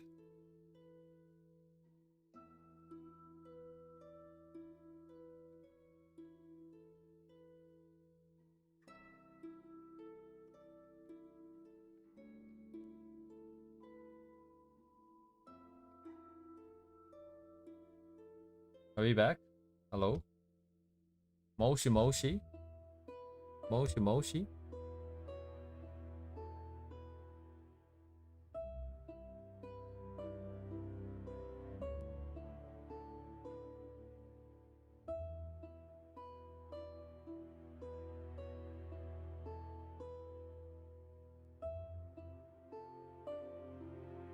Is this thing live? Is this thing on? Anyways, should be fine here.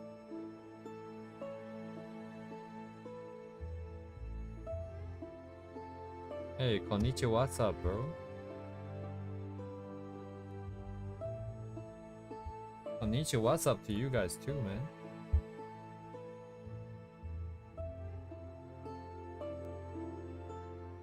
Maybe the original is better. Yeah, something's not right. I don't know what though. Because my task manager isn't reporting very high usages of memory and stuff either though.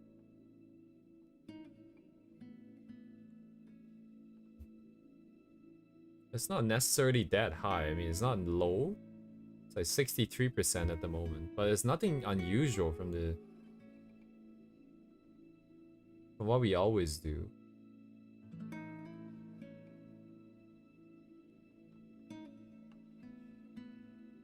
I'm gonna restart Firefox real quick and see if that helps. So I won't be able to read chat for a while. It's a black screen.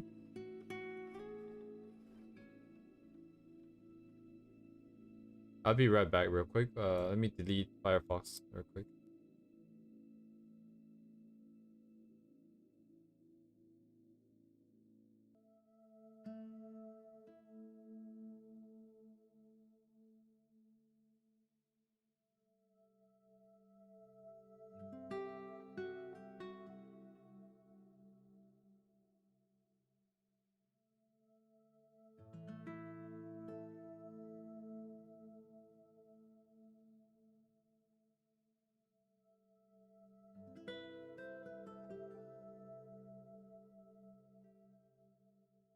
Okay, I'm back on my YouTube studio page. It seems a little better. It's not as heavy as it was before. The restart definitely freed up a lot of memory here. Huh. But I didn't do anything on Firefox that would make it use that much memory though. There should be no reason why it's lagging out like that. As long as it works, I suppose.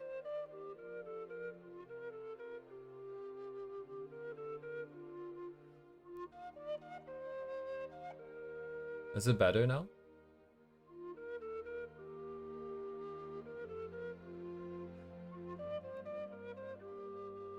I also closed out my my pure rep so it doesn't eat a bunch of memory, because I'm not looking at it anymore. But yeah, I don't know if I'm making this worse or better with what I'm doing now. But it's okay, we try. If it sucks, it sucks. So be it.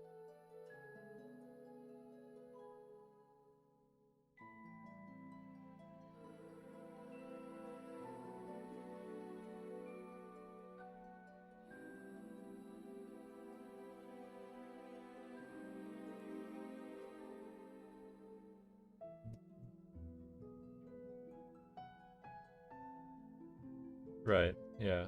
It could be, because my YouTube studio doesn't seem to be lagging. Like the stream itself doesn't appear to be lagging. It's the Firefox itself that's lagging.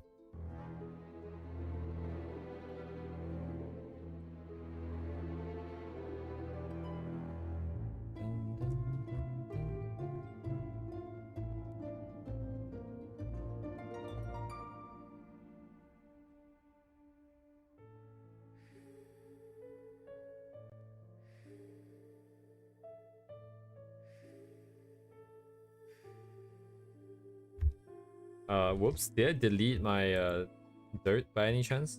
I think I might have deleted my dirt. Oops. Ah shit, this is what happens when there's 5 bajillion layers.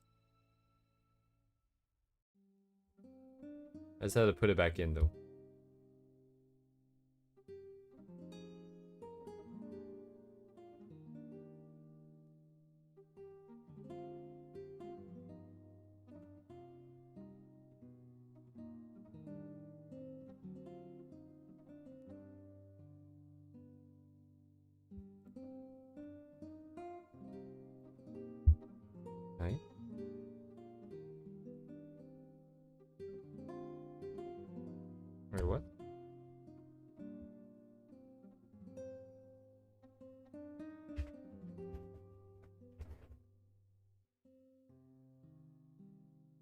Okay. It's not painting. Hello? Oh, because it's clipped.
Yeah.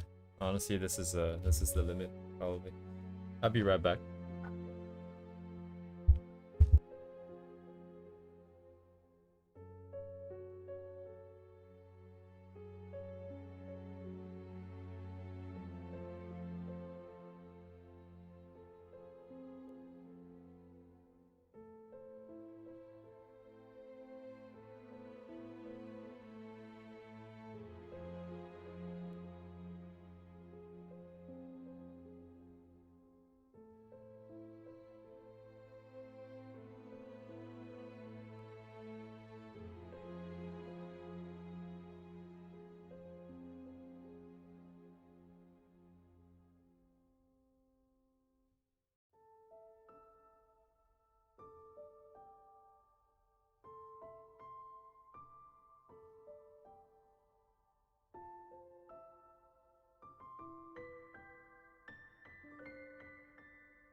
Okay, okay.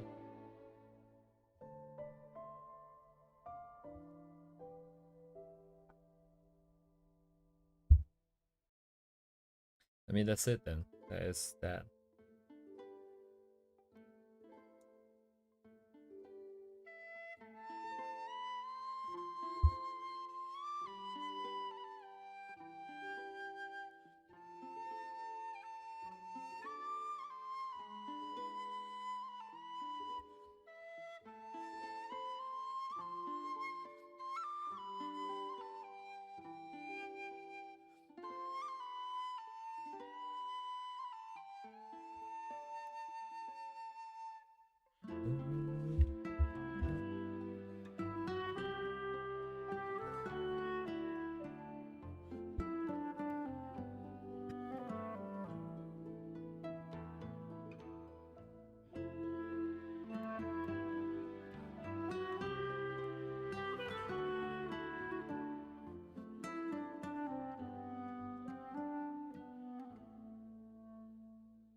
Sorry, what does? Oh, Rella? Oh, yes, I remember that video. Honestly, TiVo is more of a artist is an editor, man. The videos that he makes.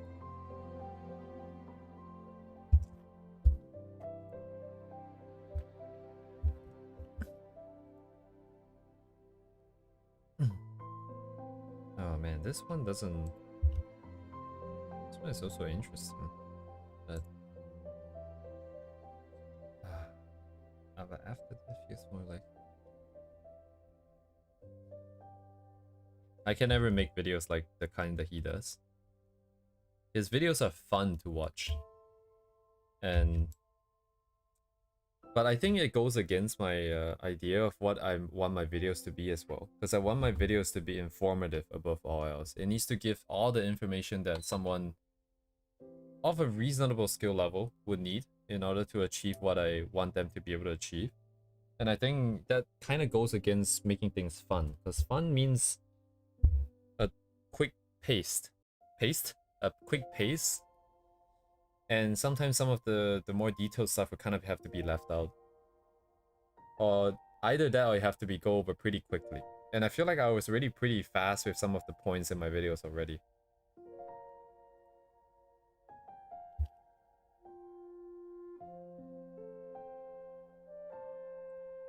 This is too much.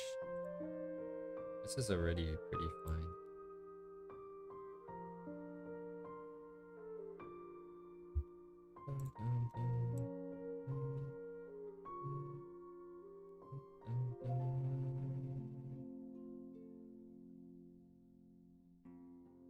Yeah, but fun videos. Fun videos are good. Anyways, I might have to post this tomorrow. I want a fresh set of eyes before I do the final color tuning. I want to just put something on the everything.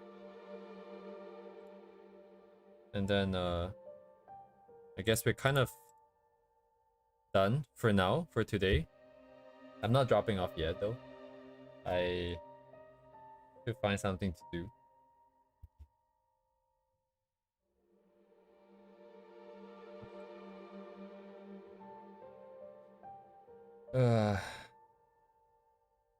Where is it? www. On my door. Oh, I apologize though. I mean, for sure, feel free to do what you want with this, except for selling it. But yeah, I don't think we have enough resolutions. There might not be enough pixels for you to do anything too fancy with it. Let me check. How big is this?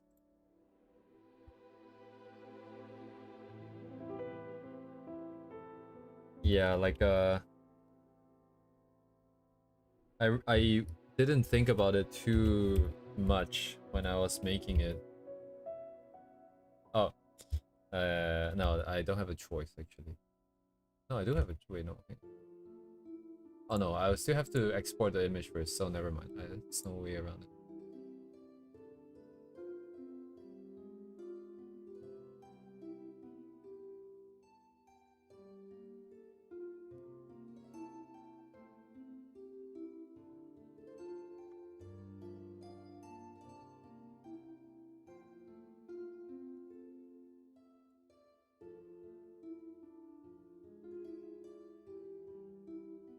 I need to be more aware of the size of the canvas. It is tricky though, because in order for me to do anything like this, I cannot put too much weight on the... Yeah, this is only 1300 by 1800. So not even like 1080p number of pixels. Wait, is it more or less? Anyways, I'm not gonna do the math here, but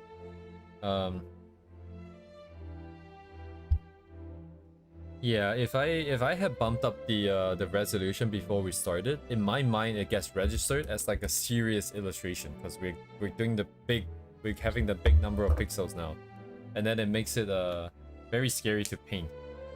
That's why I kind of left it small. Small. Thank you for the vote of confidence, guys, but I mean, we shall see. I do want to make more videos, but according to my roadmap, that is also not a priority. That is not a priority, unfortunately. So, yeah. We have our Small urara.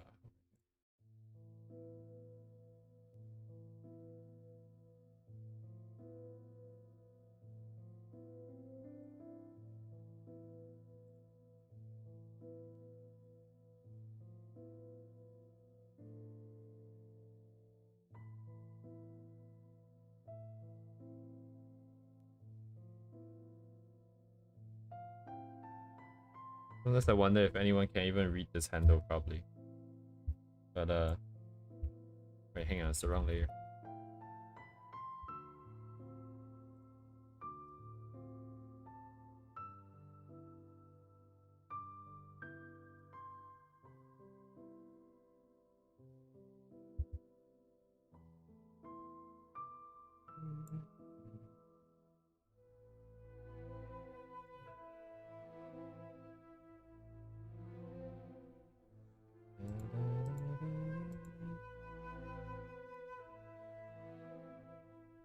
I'm gonna blend it in a bit.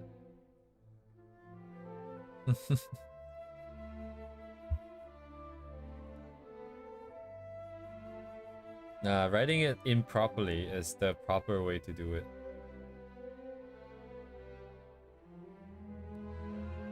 You know, some of the stuff that I did before actually has a lot of watermarks.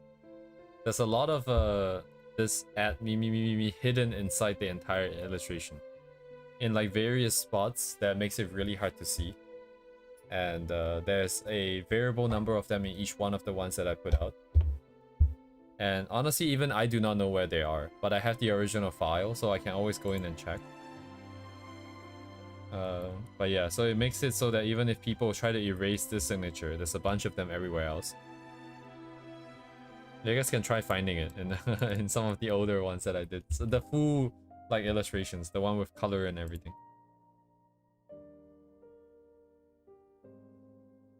Treasure hunt. Okay. So I think this canvas is already expanded. This is gonna get too heavy if we continue using it.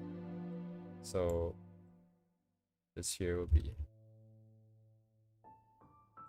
I mean, like, I am not gonna bother putting this one. Should I bother putting in this one? Even if I do want to put it in, I wouldn't do it on stream though.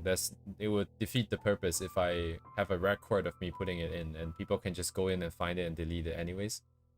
So I won't be doing it here regardless at this point in time. Oof. What am I gonna do? What am I gonna do? So tomorrow. Row. Oh, wait. I do have to open the... I do have to at least grab it out real quick. The one I want to do tomorrow.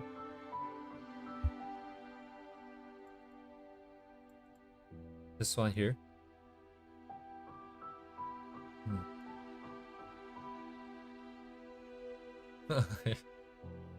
Yeah, I wonder how would that work? I mean, like, how would other artists feel about it? You know, if you sell the stuff without permission, but then you just give the money right back to them. That would be interesting. Don't do that. But I think it's definitely an interesting thought.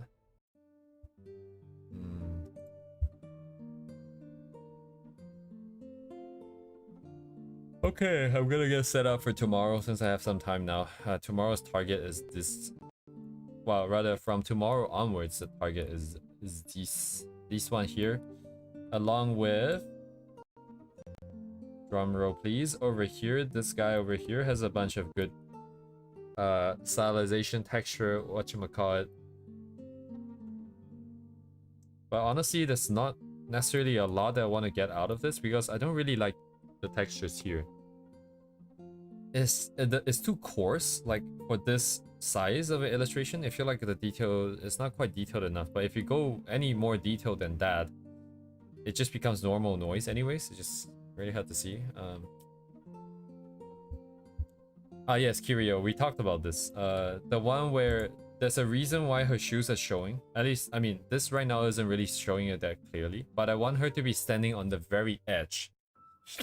To the point where even her toes might be over the edge. I don't know if people will find that like really off-putting, but to me it feels like it sort of gives her that really boisterous personality that she's like very daredevil. She's just like standing at the edge, doesn't really care, still leaning forwards.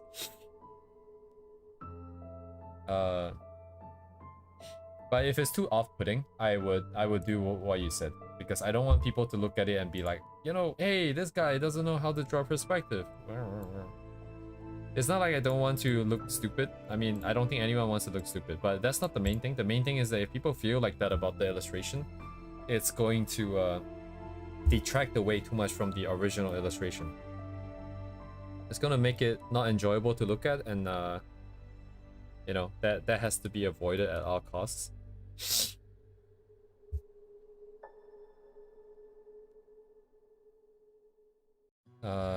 Yeah, shit, what can I do here? So the stairs has these like dirt, like I don't know what you call it, but so we try to play into that. But other than that, I think the edges of the stairs, I kind of also want to leverage the this nonsense where it's like imperfect brushstroke, where it has a bunch of jagged edges.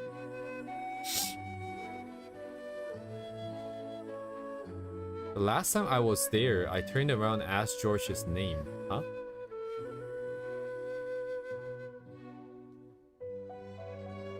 Damn, I wonder how laggy it is for you guys. I actually don't know how well it's uploading. Like, according to my OBS, is green at the bottom. 4.6, like 4,600 kilobits per second. Kimi no Nawa.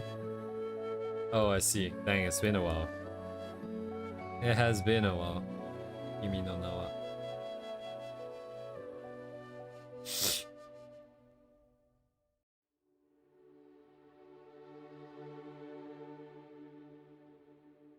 What does it say?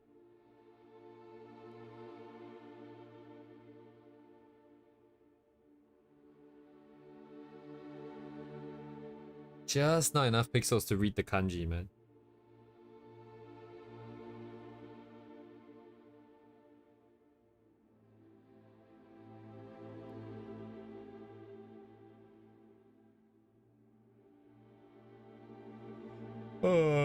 Man, this looks so good. How is this not a render?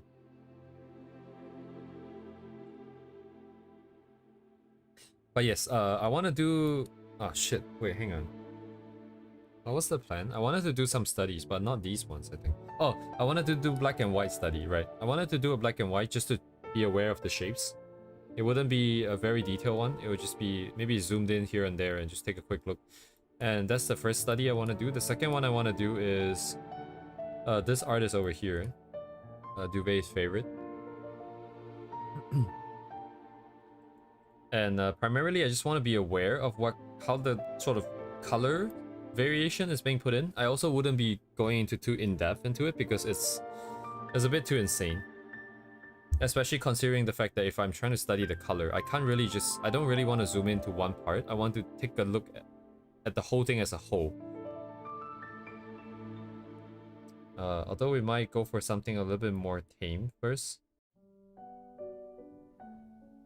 And it wouldn't really be like a study in the traditional sense. I'm thinking of making scripts to sort of highlight areas of similar hues. So I can be like, oh, this area tends to be bluer, or that area tends to be greener, and that kind of stuff. I don't know if it's going to be helpful, but that's kind of the whole point, is to just kind of jump in and give it a shot. And if it works out, we might learn something new about, you know, basically the stylization, again. How they answer the question of where do all these colors go? If we don't learn anything, well, that's just par for the course. That's just how it usually is. I'm gonna share the artists so we can... Sorry, so I can stay accountable here.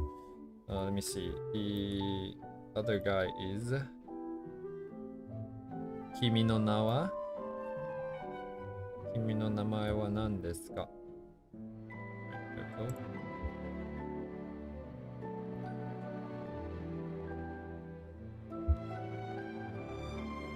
You have to scroll pretty far down, by the way, if you're looking for these environmental paint, like these structure paintings. But this artist has been doing a lot more greenery. A lot more greenery recently, so you kind of have to go down pretty far. But yeah. I'm gonna spend the remaining time kind of just taking a look, I suppose.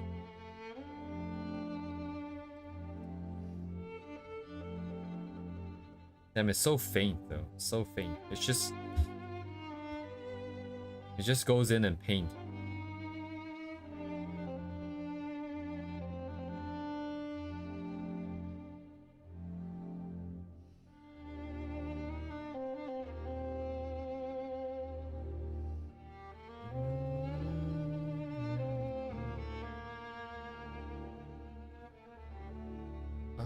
Interesting. You know what would be like a really good sort of software like for image analysis for our purposes, not like steganography or anything like that, but if we can have like a UI, right, like, and then we can maybe magic one or just like normal lasso select a certain group of areas, and then it will do the math for just that area. So it can select all the skin colors, for example, and then it would tell me that for the skin color, the brightest color detected is these ones, the most common color is these ones. From there you can immediately see like, hey, lighting is used, like they use this sort of range of values for lighting, and these sort of colors for the mid-tone, and then these sort of colors that are sort of out of the way of the main group of colors. So the main group here would be more of these I guess the redder sort of colors, but then as it goes into the purples, like the blues and stuff, some of these yellow highlight and splotches of color, it would then mark them as accents. That would help with the analysis a bit, but anything that needs selection, that means it needs an UI, and it's gonna be a pain. Maybe it's easier to do it by hand.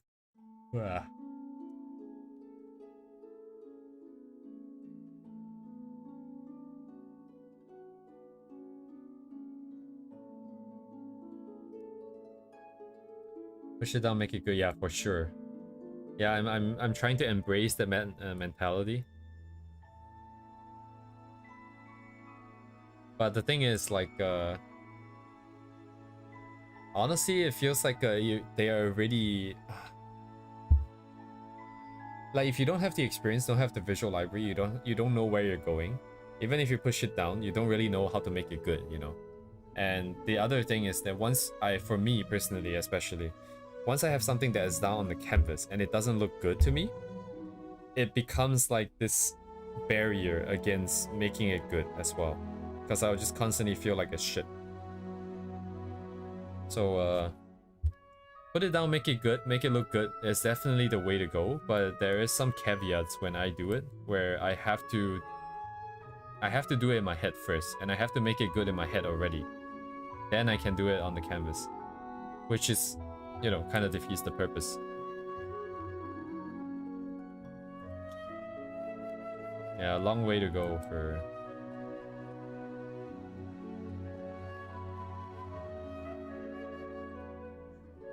competency.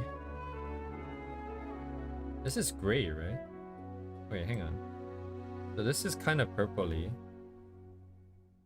And then the colors, okay, so the shadows are warmer. But the skin shadows are cooler. Are they not? Because this is much brighter and this is much cooler.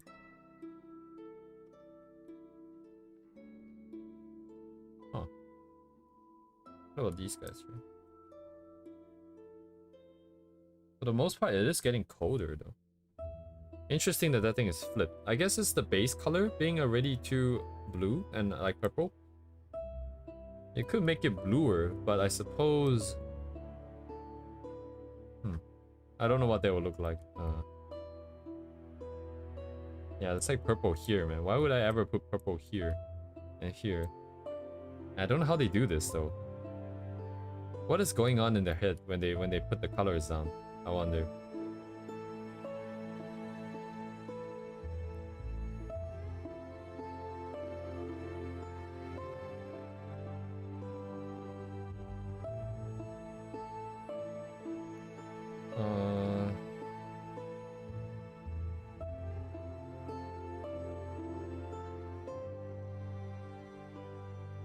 I mean, it's mostly just it is.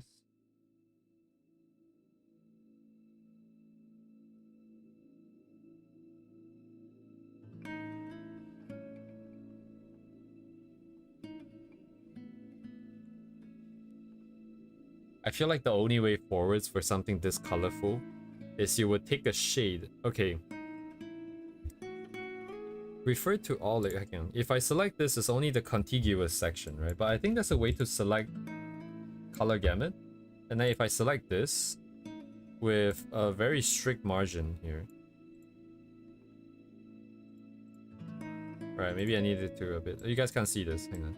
Oh, you guys can see this. I turn off my reference now.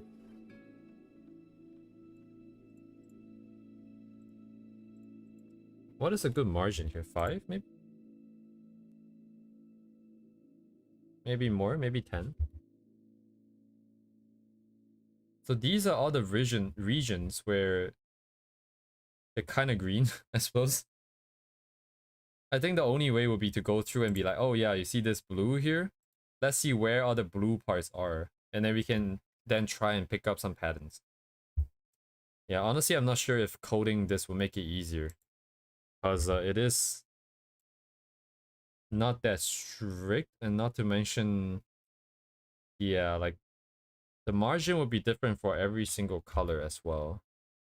Have you checked value? I haven't checked value yet. Hang on. Did my music stop because it's over? Oh shit, it's been what? It's been an hour since I started this video? Didn't feel like an hour, but okay.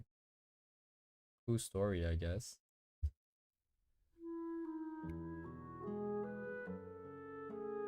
I haven't checked value because I'm not too concerned about it. I don't know if this is correct. Like, I feel like it is very important, but in this case here, I'm just more curious about the hues. But part of that is also how the value is changing that hue into a specific color too. So all the blue stuff. Now these green stuff. So I mean, like these green strokes here, there and there. Some over here.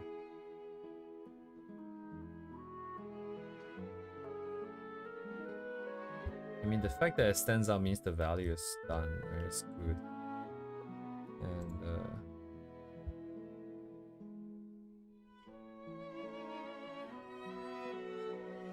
value.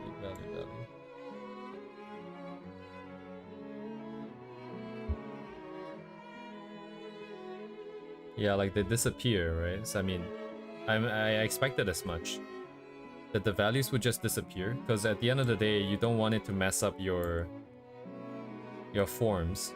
So the only way would be to keep the value very similar to the original. So the value isn't gonna be a problem, I think, when it comes to the actual sort of when we are gonna try this. If we're gonna try this, we'll just take whatever value that's in that region and then just push it around in terms of hue and saturation.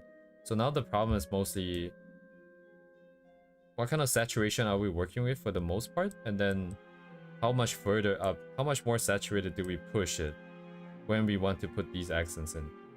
Doesn't seem like a lot though.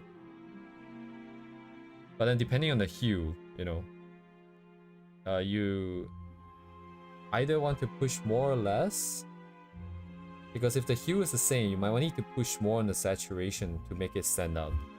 But if the hue was different, if it's a complement color, then you don't even need to do that much. And it will probably still be pretty obvious. So this is red, this is over here. So if I had used green instead, and I put it on the opposite side, and I just put it around it, how does that look like? Why can I not paint? Oh, because I'm stupid.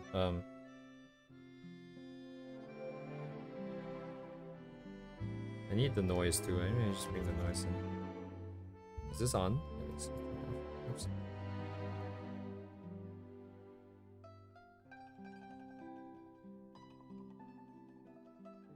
Because that would be too bright now. This is the same saturation as the red. But just because it's more complement, it's too obvious. Oh, then again, the value is also gonna be different. Oh, the values are pretty similar actually. Never mind. So this is purely the effect of just it being a different hue then. Yeah. I don't know if I'll go darker or would I go less saturated. I think I will go less saturated instead of going darker. So if I gone darker, like this, it would pop out just as much. It's still popping out a lot though. I need it to just be, so this is what it was.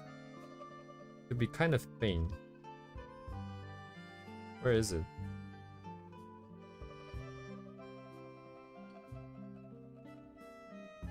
So this is even less saturated. It looks like the same though. It's just, the difference is very minute. Up here, a little bit over, a little bit more over. Let's go a little bit more. It's already not green though.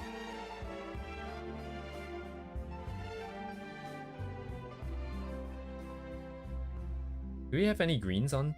So like these ones are way darker.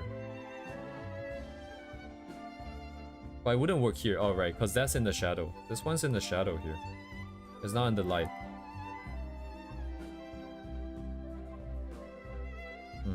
Sorry, I'm just trying to find a way to...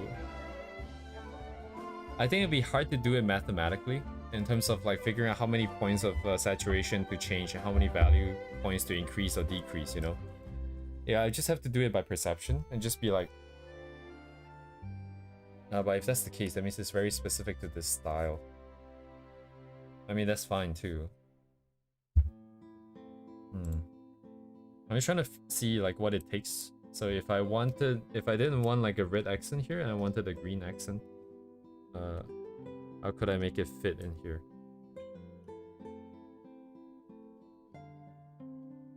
I mean, that also kind of works. It isn't... Yeah, okay, it does stand out quite a bit. Okay, never mind. Desaturated. Darken. So I needed both, kind of. Yeah, now it's an accent, I guess, kind of there.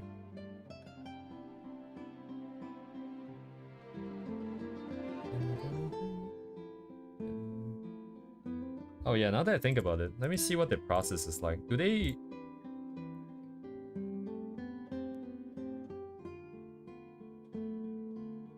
Wait, is this live 2D?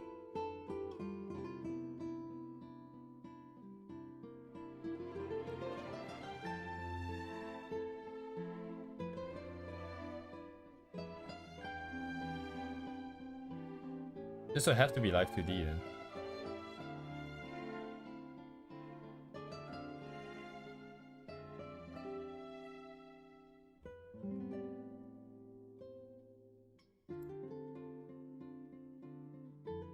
Yeah, it's probably live 2D. They cut it up and then they animated it. Let me see how many parts. So the head, the neck is also moving a bit. So the front of the arm, the back of the arm, the body, the clothing, the character herself, the legs. Oh my god, the legs as well.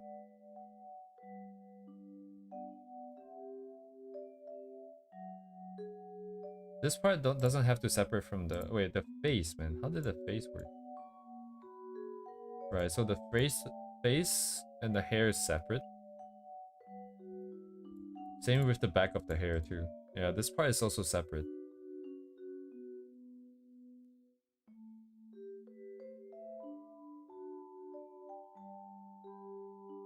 Oh, it might be AE as well. Yeah, that's true.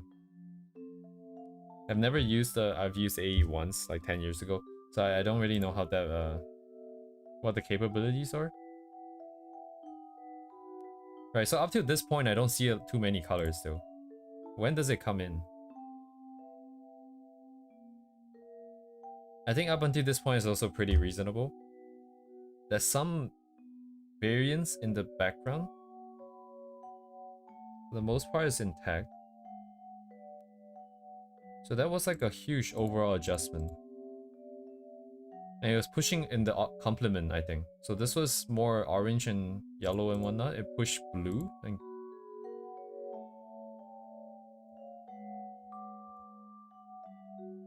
just darker. The shadows are also, what is this color? Amaika. I'll do it later.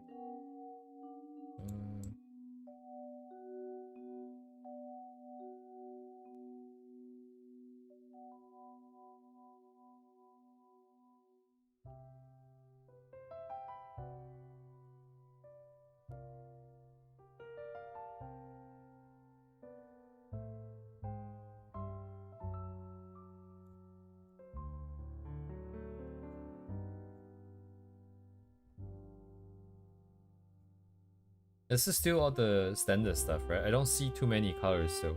There are some like really bright stuff, but I think those are just confetti. I don't think I'll count those. Ooh. Oh my god, look at that render. Dang.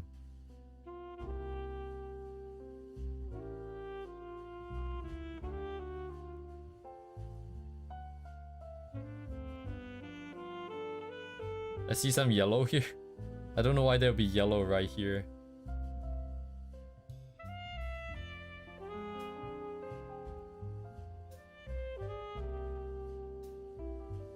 Oh wait, it's not as... Wait, what? It didn't get as colorful as I thought it was going to. This case is yellow. But why yellow though? Because of the gold that's around it?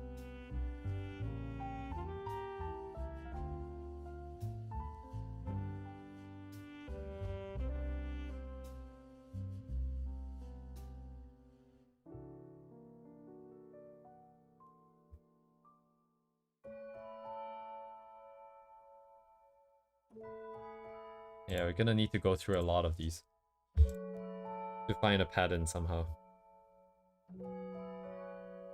Like this started off like this already.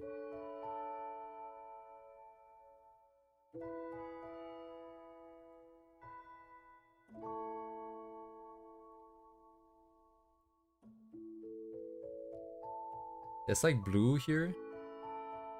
Red and blue on the colors already.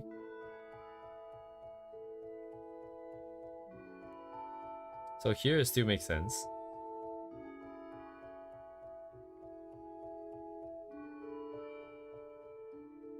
This is just an overall adjust.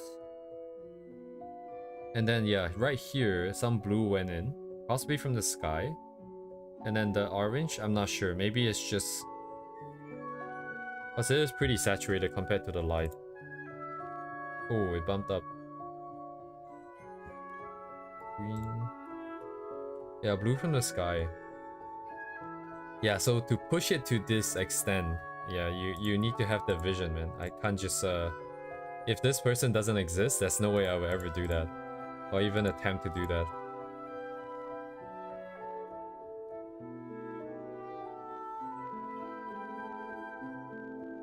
A value adjustment, I guess? But they made it more saturated too.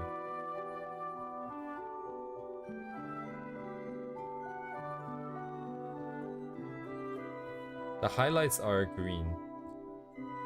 Right, so the highlights are green, the blue come from there, the orange came from the back. More yellow? Oh, what?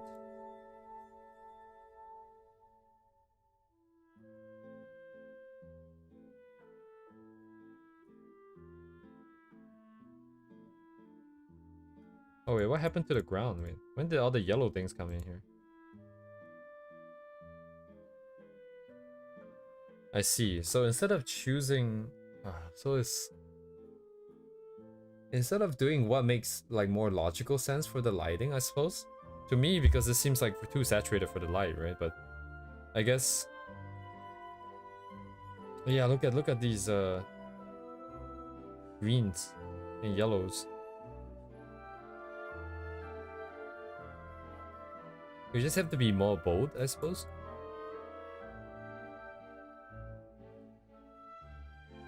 Tracking only yellow and cyan.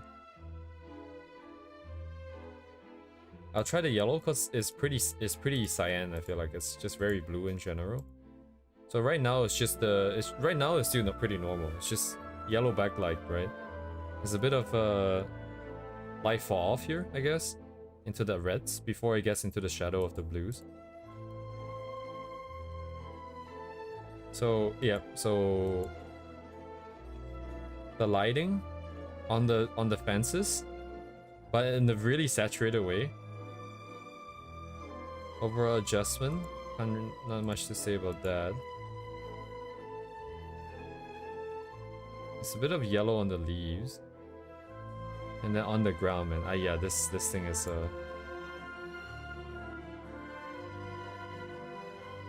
this only works, but let me think. This only works because everything else is like this too. If there's one part of the illustration that doesn't really that isn't as bold as what's happening here, that isn't as colorful, it wouldn't stand.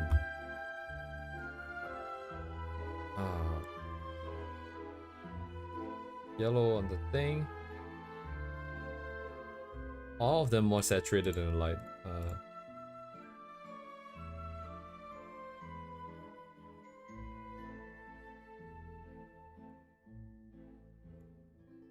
Ooh. You see like the hands here?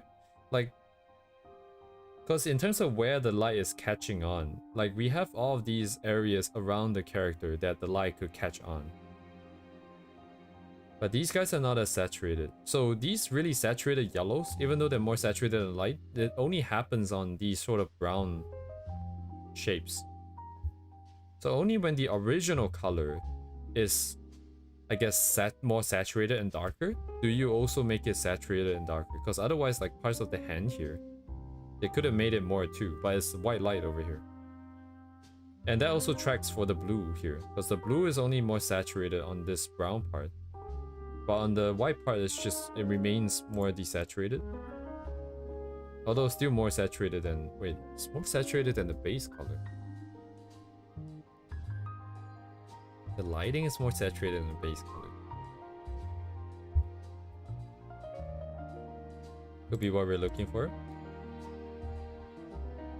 But I mean, the base color is kind of the shadow in this paint, so I guess it also makes sense if it's in the light.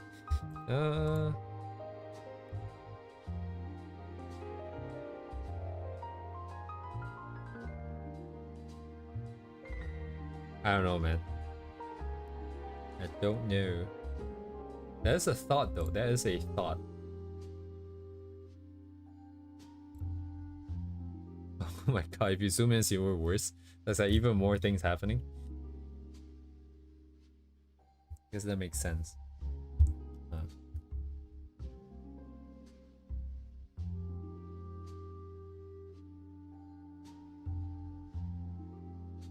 So yeah, light fall off into dark, into shadow.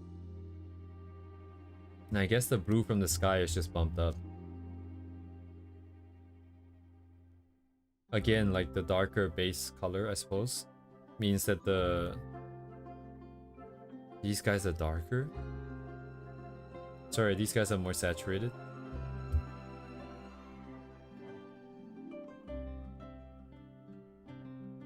So what? So what does that mean? So what I'm saying here is that the base colors are always more desaturated. So the base is always just very, very faint, very light, not just in value, but also in saturation. And then we are bumping up only on the accents, essentially, and then using a lot of these accents. But the accents must have rules too, if not it would just look psychedelic, but it doesn't look that psychedelic here. The blue is clearly from the sky. The green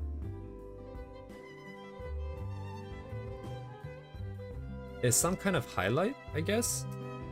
Because it happens at like the tip of the shoulder. Or why not here then? Why not go all the way? Are they trying to focus the attention in the center then maybe? Give it green in here.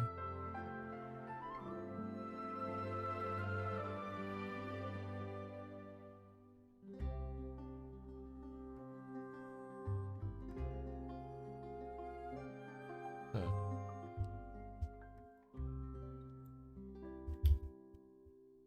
it's just nice.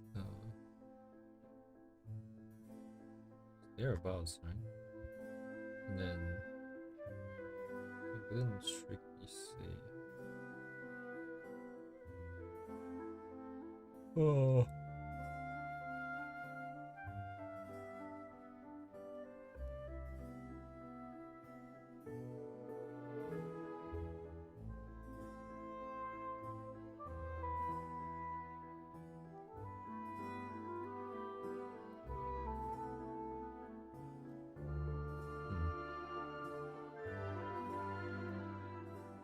Green, pink.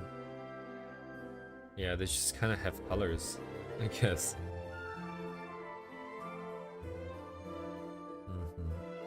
But even if it is random, they will still need to do it in a way that is cohesive. So there must be some other patterns that I can spot still.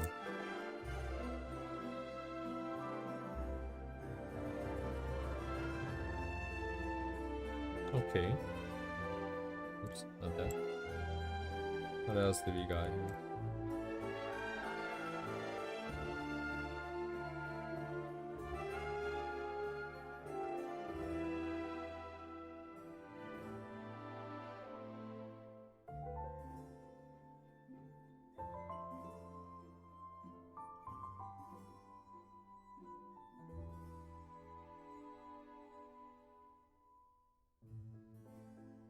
This is just tamer in general. So in general, it's monochromatic, but it's not necessarily the case.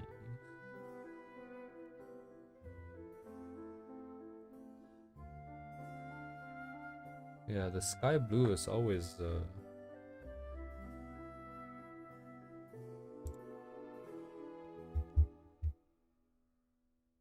space value is here.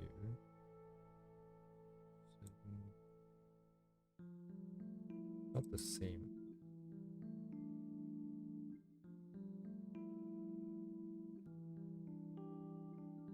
Because if you're given the choice, I would definitely put it brighter. Perhaps even brighter.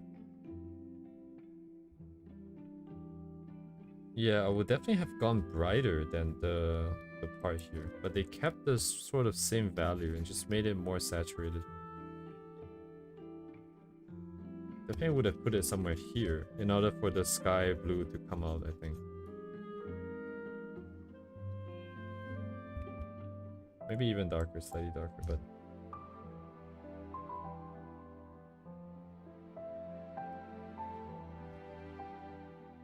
definitely not that saturated.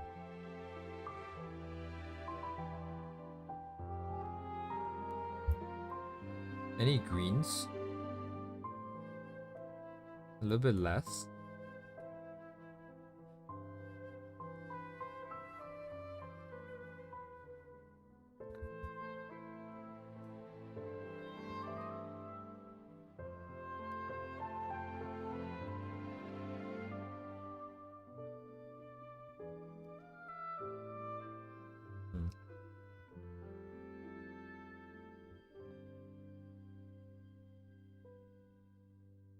Right, those messy strokes wouldn't really be easy to look at. Huh.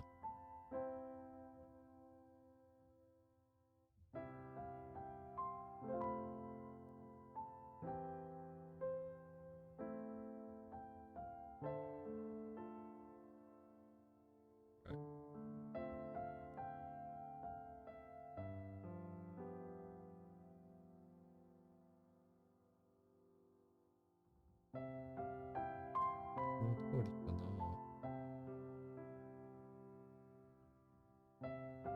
It doesn't feel like the forms are super tight though. Those blue shapes, those accents are kind of just... they're not really helping the form too much. They're just kind of there.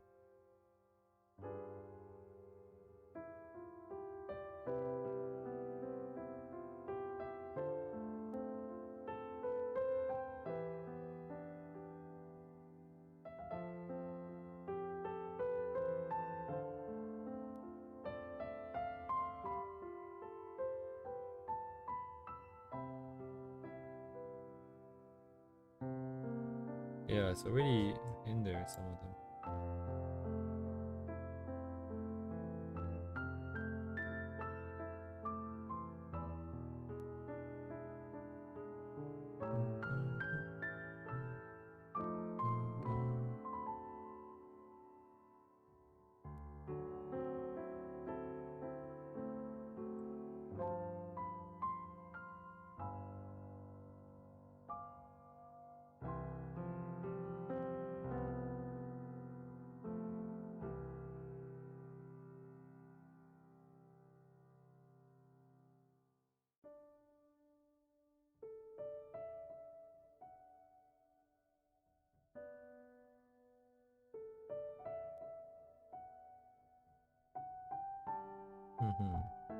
Oh, what does it say?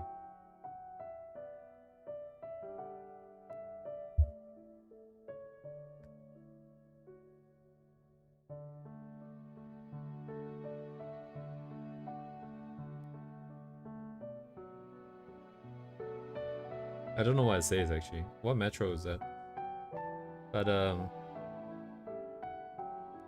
with the time lapse, at least we can see like where the colors, which stage is going in, as well as where it goes in at one point in time. Because like I can't imagine, like I mean maybe with his experience, like this person could probably do it, but we can't exactly just go in and be like, oh yeah, blue would probably be in all these spots, you know. I don't know where it would go, but if we see the way they put it in, maybe we can figure out like a sort of set of logic.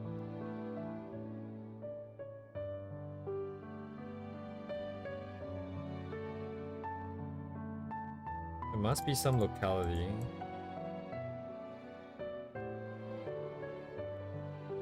Like these ones on the shoes, right? The red ones, like some kind of highlight seems to follow some kind of trend here. I don't know if that makes a difference though.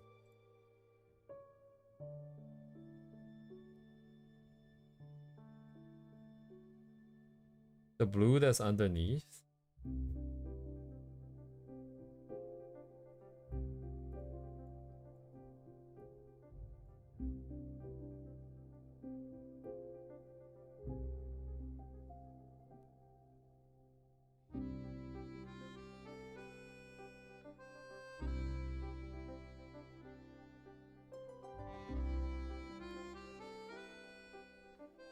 Yeah,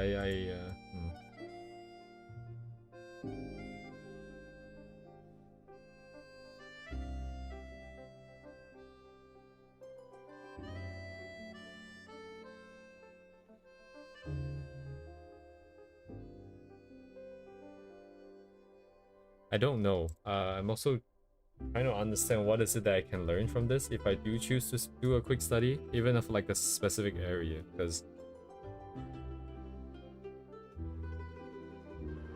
it would give me some ideas of what other colors I might be able to put in, but I think this style works precisely because of how the colors are for everything else. Like if I for example don't use like the sort of faded color in the most of the image, I don't think the accents will work that well either. Everything works because it just works right now. This balance. If you change any one part, it probably wouldn't work, and I definitely probably won't be drawing with colors this light. But there might be still other things that I can pick up.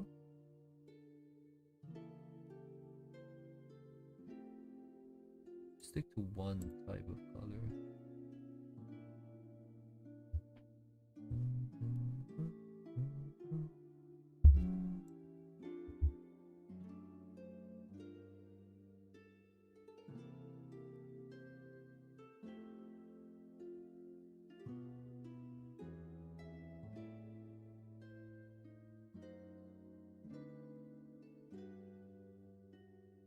What? It like just kind of finished and like all of a sudden everything just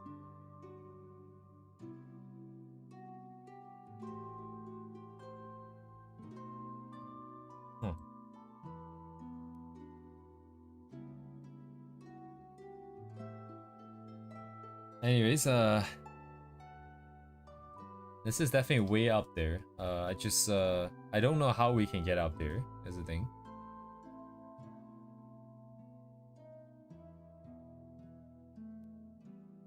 Usually brute forcing, just like doing a bunch of studies, would net some insights. So far based on experience, there's a lot of times where it doesn't make a lot of sense, but then once you try to do it, and then you combine with what you have, combine with what you're seeing, and then you sort of realize that, oh, you know, this is the gap, and then you can find new ways to try to get closer. So I think in terms of just looking at this, it might be at the limit.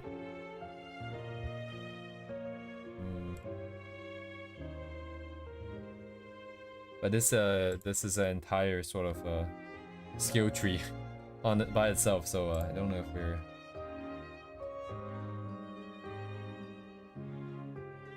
gonna be going that in depth.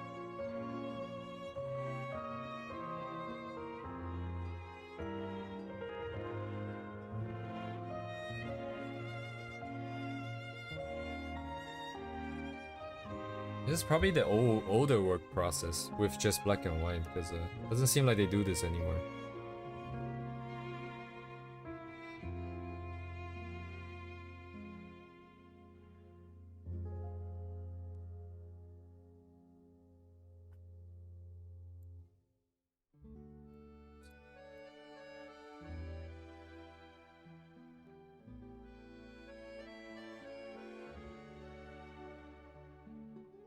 I don't like doing black and white and add color, because when you add the colors don't have the same shape as the values. So it looks a little weird to me. Unless you repaint everything.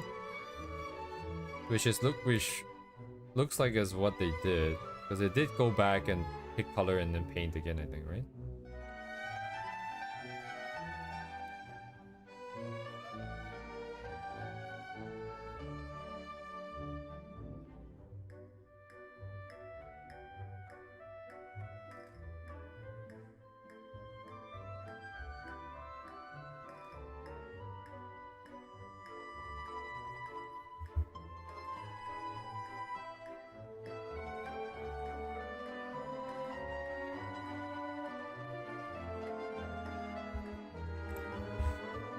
Yeah, I don't have any ideas.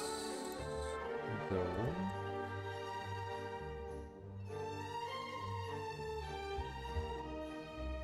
So last time I did this.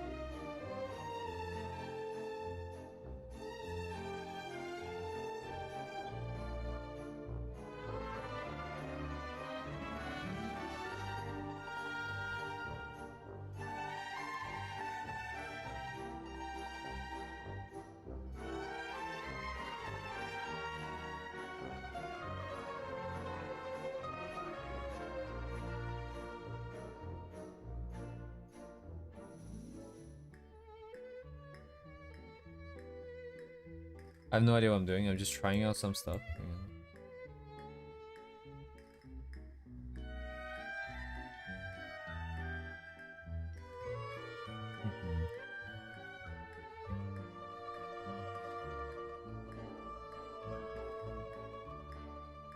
Can't have it go insane.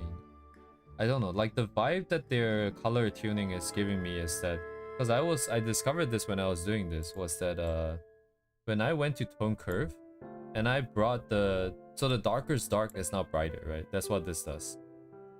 The absolute darkest output is now higher than 0.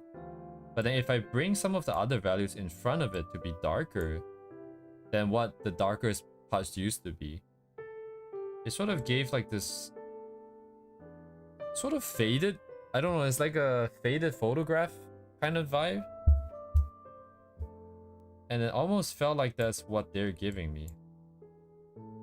Like, yeah, like this sort of faded kind of ish vibe is kind of what their tuning is giving me. Except instead of just being like this, there's a bunch of accents on top.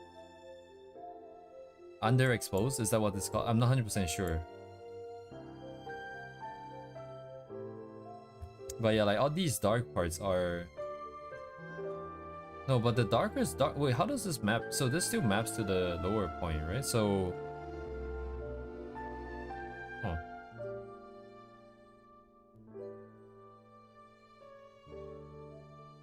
It's like the really... Okay, so the canvas outside is really dark. That gets brighter. Yeah. So some of the parts that used to be just like not as dark, but is now the darkest part. And then it's sort of, that's like this inversion going on. And I don't know. I don't know if this is underexposed, because overexposure is where the bright parts are super bright, right? Like it's yeah, like the contrast becomes super high. Underexposed would suggest that the contrast became lower, but in this case it's not just the contrast getting lower, it is also the fact that the values are kind of inverted. Right? We're not just doing like a simple sort of making it a little bit more tighter, I guess, the range. I don't know if this is what underexposure is actually. I'm not 100% sure, but because overexposure feels like this, doesn't it? Where the bright parts are too bright, and the dark parts would therefore, like, some of the details would be lost as a result. Maybe not like that, it's a bit too crispy, but underexposure will be this then? Oh, this is also interesting.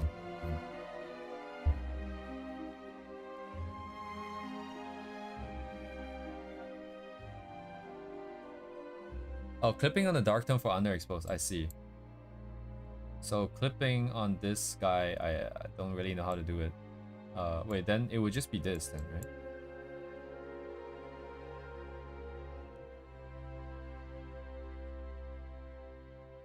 Oh, sorry, clipping. Clipping is different from this remapping process, I see. Makes sense, makes sense. So we have to do levels then, I think. No, but levels remaps it too. But I don't know, I can do this, right? No, it doesn't work.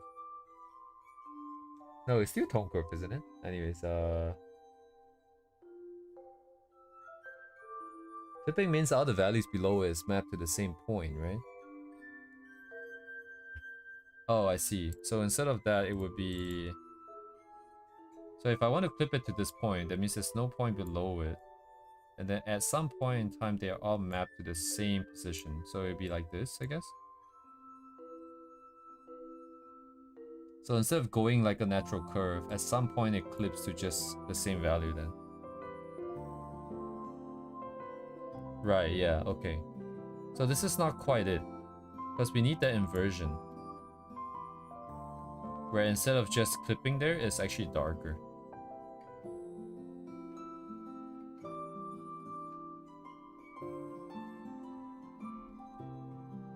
So this is inverted. Okay, that makes sense. Oh yeah, this is kind of cool. Like some of these parts comes out. I wonder if you can like take this and the original and make something interesting, you know?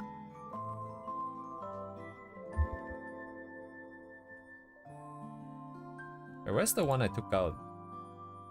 Then I have one that is taken out. That's over here. So if I took this, I duped it, I merged this down, then I merged this into it. Then with this I can lock and then I can try some effects, I suppose.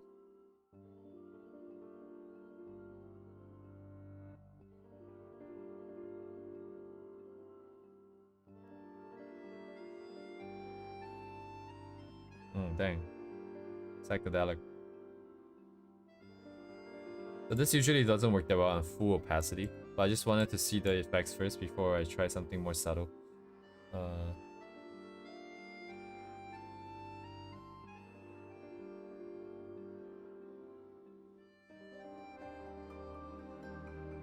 Oh, one of them. I think I kind of get what you're saying, but I don't fully get it. We can like erase the one on the top and then show the one on the bottom selectively, right? That's what you're saying essentially.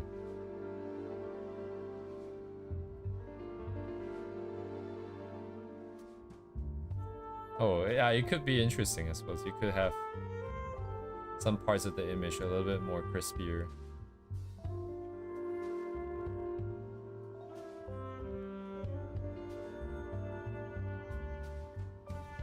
Hello, Valera.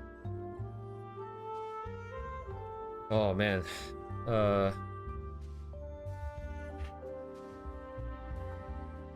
But yeah, anyways, this is kind of it. I don't know what I can do tomorrow. I'll start off with the shape stuff first. And then we'll hop right into the stuff that we want to do. It's at 1 AM, I kind of have to go. Apologies, Valera.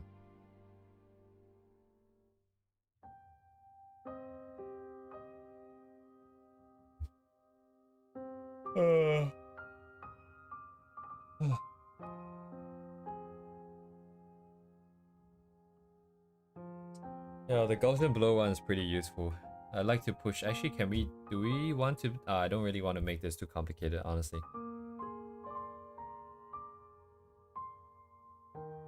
But also lost all the structure, but I think I'm okay with it. I don't want to draw too much attention to it anyways, so I'll just leave it. But yeah, anyways, thank you guys for joining me today.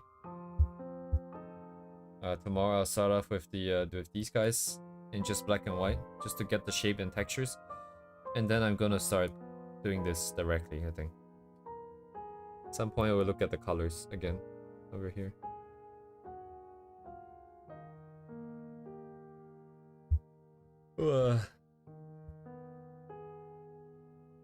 Yeah, guys, see you guys tomorrow. Have a good night. Bye bye.